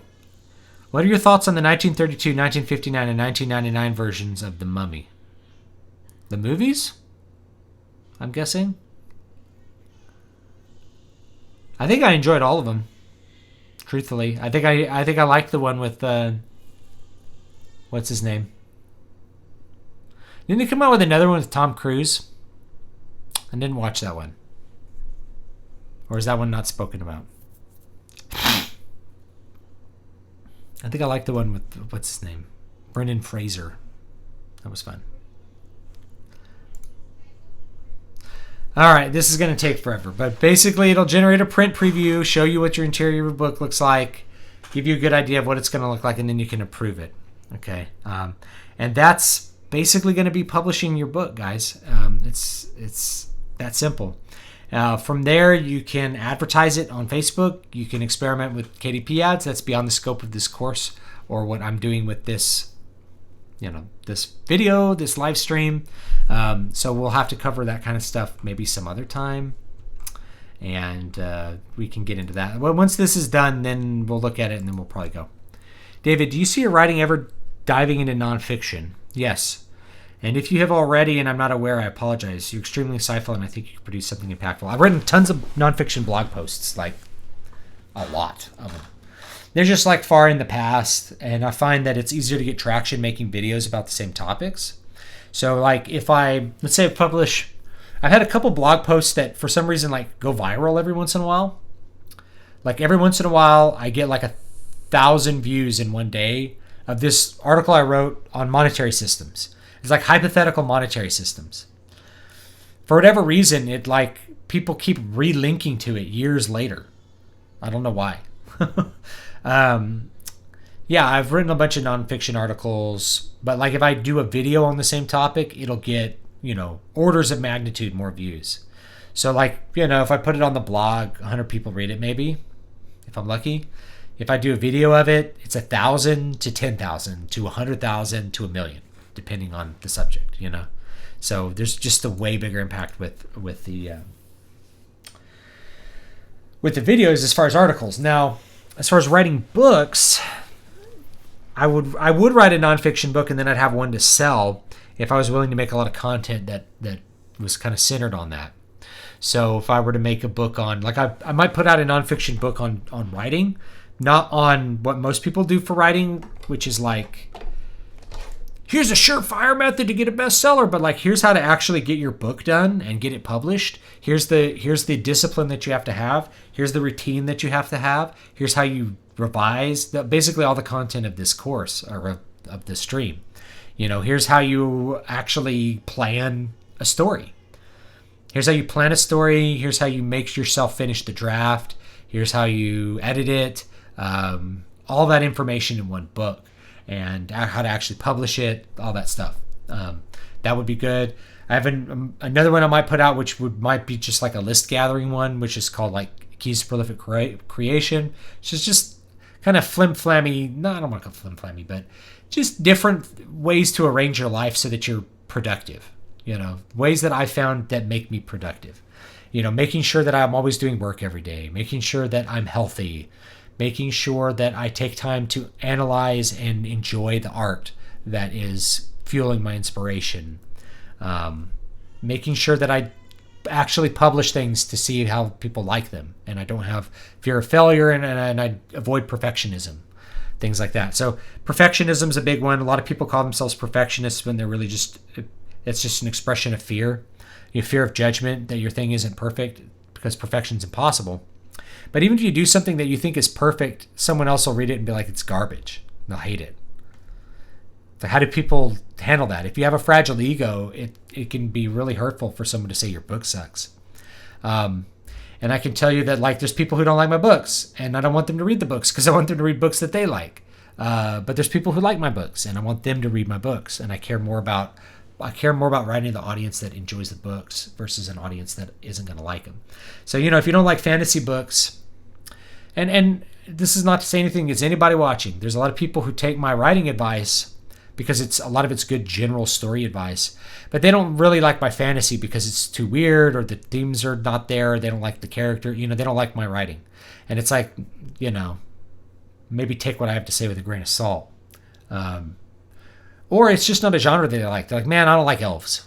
I want to read something with like killers pursuing each other, high-speed car chases. Okay, that's fine. Read books that have that. The story principles might be the same in general, but executing them in fantasy is going to be different. And that's fine. You don't have to read my books or like the genres that I write in to see that I can give you advice for how to be super productive and make sure you get your work done. Get your book out there and get it seen by people. Man, this is taking forever. This can take several minutes. Anyway, when this is actually done, it'll give you a little print preview. I may have to kill the stream before then because I'm out of time and I can hear my baby crying in the other room. Let's see here. Tom Cruise one was abysmal. His movies are usually good, but when he produces them himself, he made the mistake of signing on to a movie not produced by him and directed by Alex Kurtzman. There you go. How much more do I need to know about the world than the characters? Obviously, they don't have all the answers to how the world works, but how much should I? How many answers should you have? Okay. I mean, you should know more about the world than the characters, obviously, but the characters are born from the world, so their perceptions based on what they can perceive in the world. I think the bigger question is how you're going to reveal that to the reader and make sure that what you're writing is coherent, especially in genres like fantasy and science fiction where the world is very alien to the reader. You have to find a way for the characters to communicate important information about how the world works so that the reader has the right expectations. And that's harder to do. It's harder to get that execution correct. You know what I mean? Quick question. How many chapters or how far into the story should I wait until I show romantic tension or friendship or any relationship between the characters? You can do it in the first chapter if the A story is the romance. Otherwise, I'd wait till about 20% in, or maybe even sooner. It depends. If you're writing like a romantic comedy type of book or like a chick flick book, it should be in the first chapter.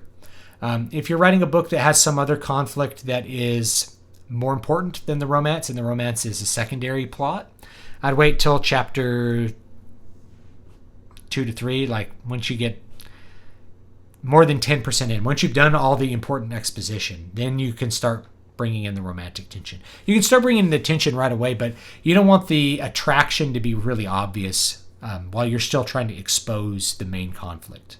But you can do it. It doesn't matter. If that's the focus of the story, do it right away. Yeah, killer elves. That's what I have in mind. I have killer elves. Good. All right, so I think this is not going to work out for us. It's taking too long. But that's how you create your paperback, and that's how you publish everything. So hopefully this stream has been interesting for you. Didn't have a ton of people today. It's okay. Once I start streaming about things that people are more interested in than publishing, we'll have more. And I'll spend my time hyping up. Maybe I'll do a course like this. I don't know, summer. November, of course, is National Novel Writing Month. Like I could hop on that bandwagon. But I don't know. Anything else? What are your thoughts on the fact that stories from Greek and Norse mythology are still popular centuries after the Greek and Norse religions have largely fallen out of practice?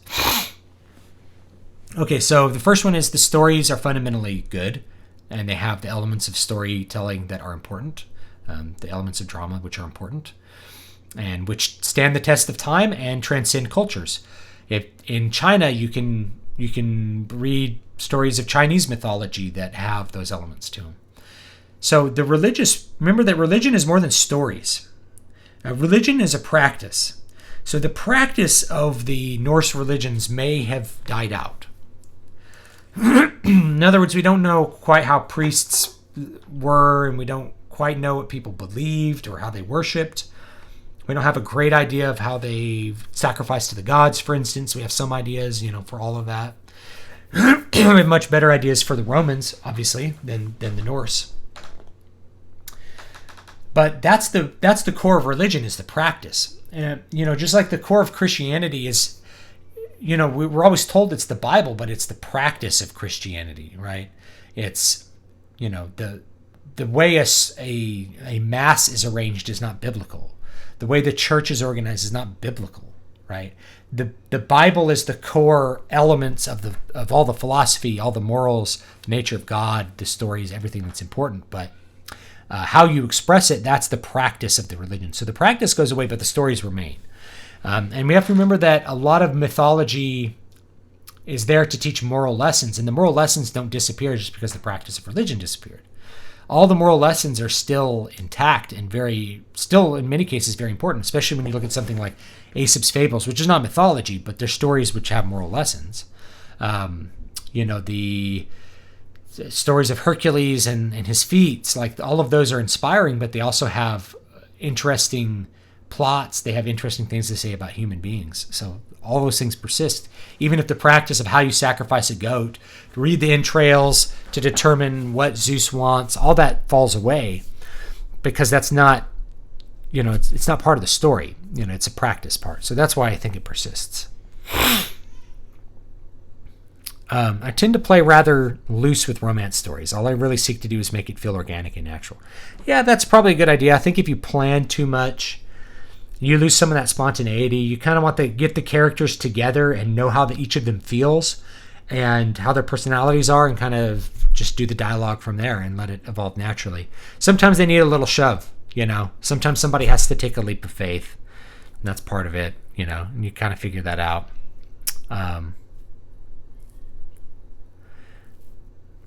I appreciate that even though these streams are not as popular topic, you take the time to host them. I appreciate that too. I'm probably going to replace Writestream with, this current format with something else where I interview people, get other creators on to just talk about stuff. It's way more fun, lively chat, more interesting topics to talk on, more stuff to sell. Like, I don't sell a product in this. I'm doing this for fun and to help people. What do you think of the practice of killing off characters at the end of a story just to add impact? Personally, I hate it. Just to add impact, I don't like it, but it's important that there's consequences to actions. Sometimes there's significant consequences to what you do. And it's good to have that because it makes the decision harder, right? Theoden dies in Lord of the Rings because, spoilers, he's an old man and he still chooses to do what's honorable, but that has consequences for him. And it's the right consequences. So even though he dies as a result of his decision, he's happy with the decision. I go now to the halls of my father, in whose mighty company I shall not fear the shame. Meaning, I have redeemed my honor, I'm dying an honorable death, and that is what I really needed. That has a major impact. Well, Tolkien didn't have to kill Theoden, but it certainly improved the story. It certainly made the battle have a more significant meaning. Sometimes you need a battle to have an impact. There has to be a cost. No sacrifice, no victory.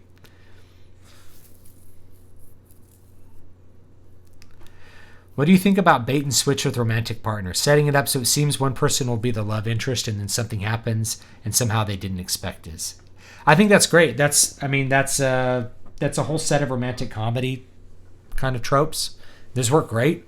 People love them. I think it's really good. So like the character pursues one, like the pretty girl, and he doesn't notice the nerdy girl, but then he notices the nerdy girl somehow in a way that he understands her beauty, and then they get together. So it fulfills fantasies actually on both sides. So you have to think about how female fantasies differ from male fantasies. And if you're a female watching this is not to be offensive to you. If you're a male watching this, not to be offensive to you. This is just what typically the way these are expressed. So remember that a female rarely feels like the alpha female, like the top social tier.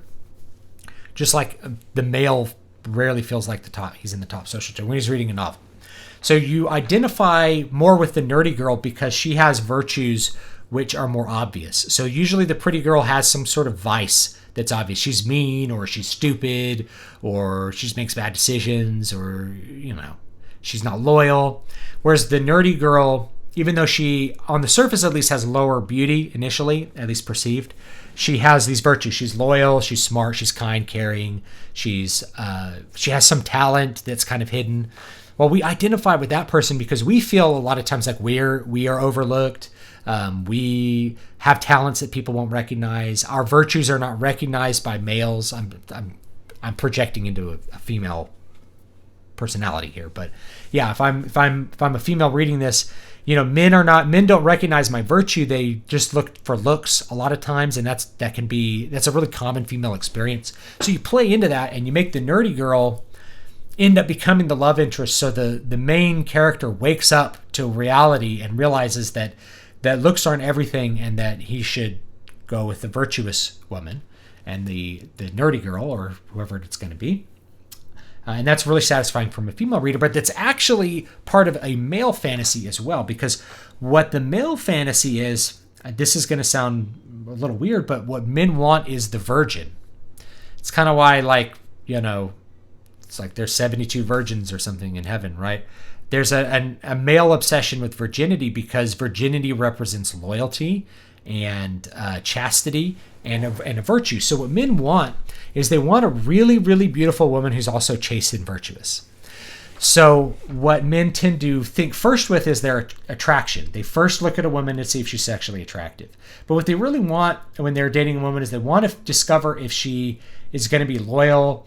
It's why a lot of men are turned off if a woman's had a lot of sexual partners. Certainly whatever they perceive of as a lot, they're going to start to get a little bit hesitant there, because that indicates that the woman doesn't stick with a man very long. She's not loyal. She, might cheat on you. She engages in risky practices. It starts to lower the desirability of the woman as a mate. So the male fantasy is to discover that the virtuous woman is also beautiful.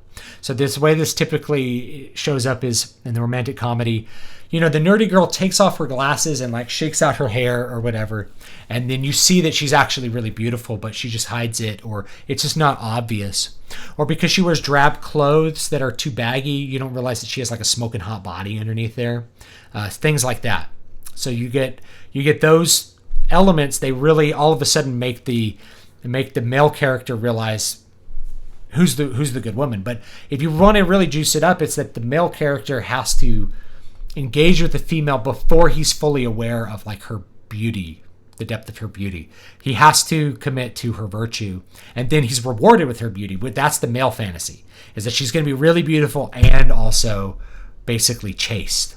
And the female fantasy is that I will be recognized for more than my looks. I'll be recognized for my virtue, but at the same time, I'm still beautiful, right? That's the reveal of the nerdy girl being beautiful plays into the female fantasy, because women want to be thought of as beautiful. They don't want to just be loved because they're virtuous. They want to be loved because they're virtuous, and then also be very beautiful and desirable too. So it gets kind of both sides there. Do you think it's fair to say to today's readers and the mythological gods have essentially come to be seen more like generic super beings than actual deities in a religious sense? I don't think that's fair to say. I think if you're looking at Marvel superheroes as some expression of the idea of gods, then yes. I think if you're looking at pure mythology, I think they still have the deitic principles, right? They intervene, which is what deities do, right? Theoden's death is natural and earned. I agree, Dr. Coffin-Nails. Have you seen Gran Torino? Yes. I enjoyed it.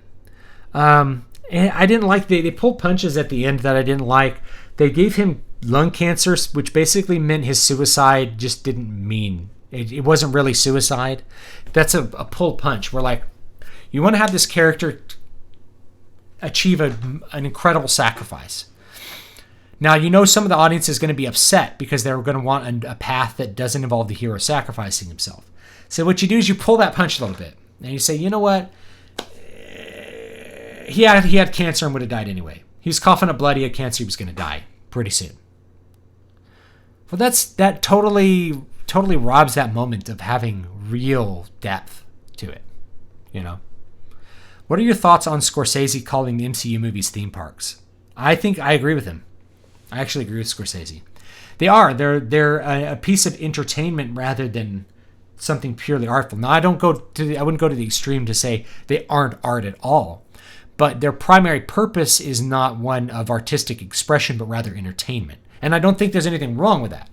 I don't think he was saying that there's something wrong with it either. I think he's just trying to push back and saying, you know what, like Marvel movies are great. You know, Marvel movies are a big spectacle, but they're not the same as like a meaningful cinema experience. Like, you know, they're not in the same category as something else. And I think we're always surprised if a superhero movie can make us feel like we're watching a real piece of cinema, like Dark Knight. So Nolan's Dark Knight, the middle of that trilogy, is such a good superhero movie, and it's so good at its cinematic elements, its storytelling elements, that we say it's transcended the genre of superhero movie, which is mostly entertainment, and moved into a category of real cinema. And that's what's rare about it. I don't know if there's any MCU movies that do that. I don't think there are. I think MCU movies are pretty content to be MCU movies, and that's kind of what makes them good. So they're not uppity. They're not, you know, they're not trying to be more than what they are. They're just trying to be really good pieces of entertainment, tell good stories, which is fine. I wouldn't say that they aren't art or they aren't cinema at all, but I'd say they're a different product than The Godfather, or a different product than, say, Bringing Out the Dead, which is a Francis Ford Coppola movie that like everybody forgets. I think it's Francis Ford. Is it Scorsese or Francis Ford Coppola? I may be confusing because it came out. No, it is Scorsese. I'm thinking of Rainmaker is Francis Ford Coppola's forgotten one. Rainmaker is really good too, based on a John Grisham novel. But Bring Out the Dead is Martin Scorsese. It's really good. It says Nicolas Cage. Nicolas Cage is not a bad actor. I don't know what people think he is, but he's great. He's great in Bringing Out the Dead. It's a great movie. I really enjoyed it. Siegel and Schuster came up with the idea of the dual Clark Kent Superman personas because girls ignored them. The idea of greatness hiding behind a nerdy facade because girls ignored them. Yeah. Don't forget about Logan and Unbreakable. It wasn't that good a movie though. It was a good movie, but it wasn't a good enough movie. I mean, like it was. I don't know. I didn't think Unbreakable was that good. Kind of like John Carter of Mars. I'm big into pulp though, guys. Like I'm not anti-pulp at all. I think he's trying to create a difference between like literature and pulp and the movie era, and I can kind of see that because it depends on what you're trying to do and the format that you're pursuing and the aesthetics you're pursuing. And it doesn't mean that like I think pulp style movies are garbage though. I think they're like where the meat of storytelling is. John Carter of Mars meant to be entertaining. I still love it. It does have interesting and unique parts to it, but it's mostly just a piece of entertainment. Yeah, it's the pulp. It's the pulp approach. In truth, I'm tired of the usual romance ends, and I find myself wanting to change things up and want the character to end up with multiple romantic interests. Would that upset people? Nope, it's a love triangle. It doesn't upset people as long as you just have to manage it well so that, you know, they end up with the correct person. So, anyway, this KDP thing is not working out right now, so I will probably end it there. I really appreciate you guys watching. I'm way over time now. And I will see you guys next time. Don't forget to like, comment, and subscribe. I'll do this next Wednesday, too. I don't know what next Wednesday's subject's going to be on. Probably something fun. Maybe I'll have a cool guest on if I can find somebody that wants to hang out with me, and we'll go from there. So thanks so much, and I'll see you guys next time.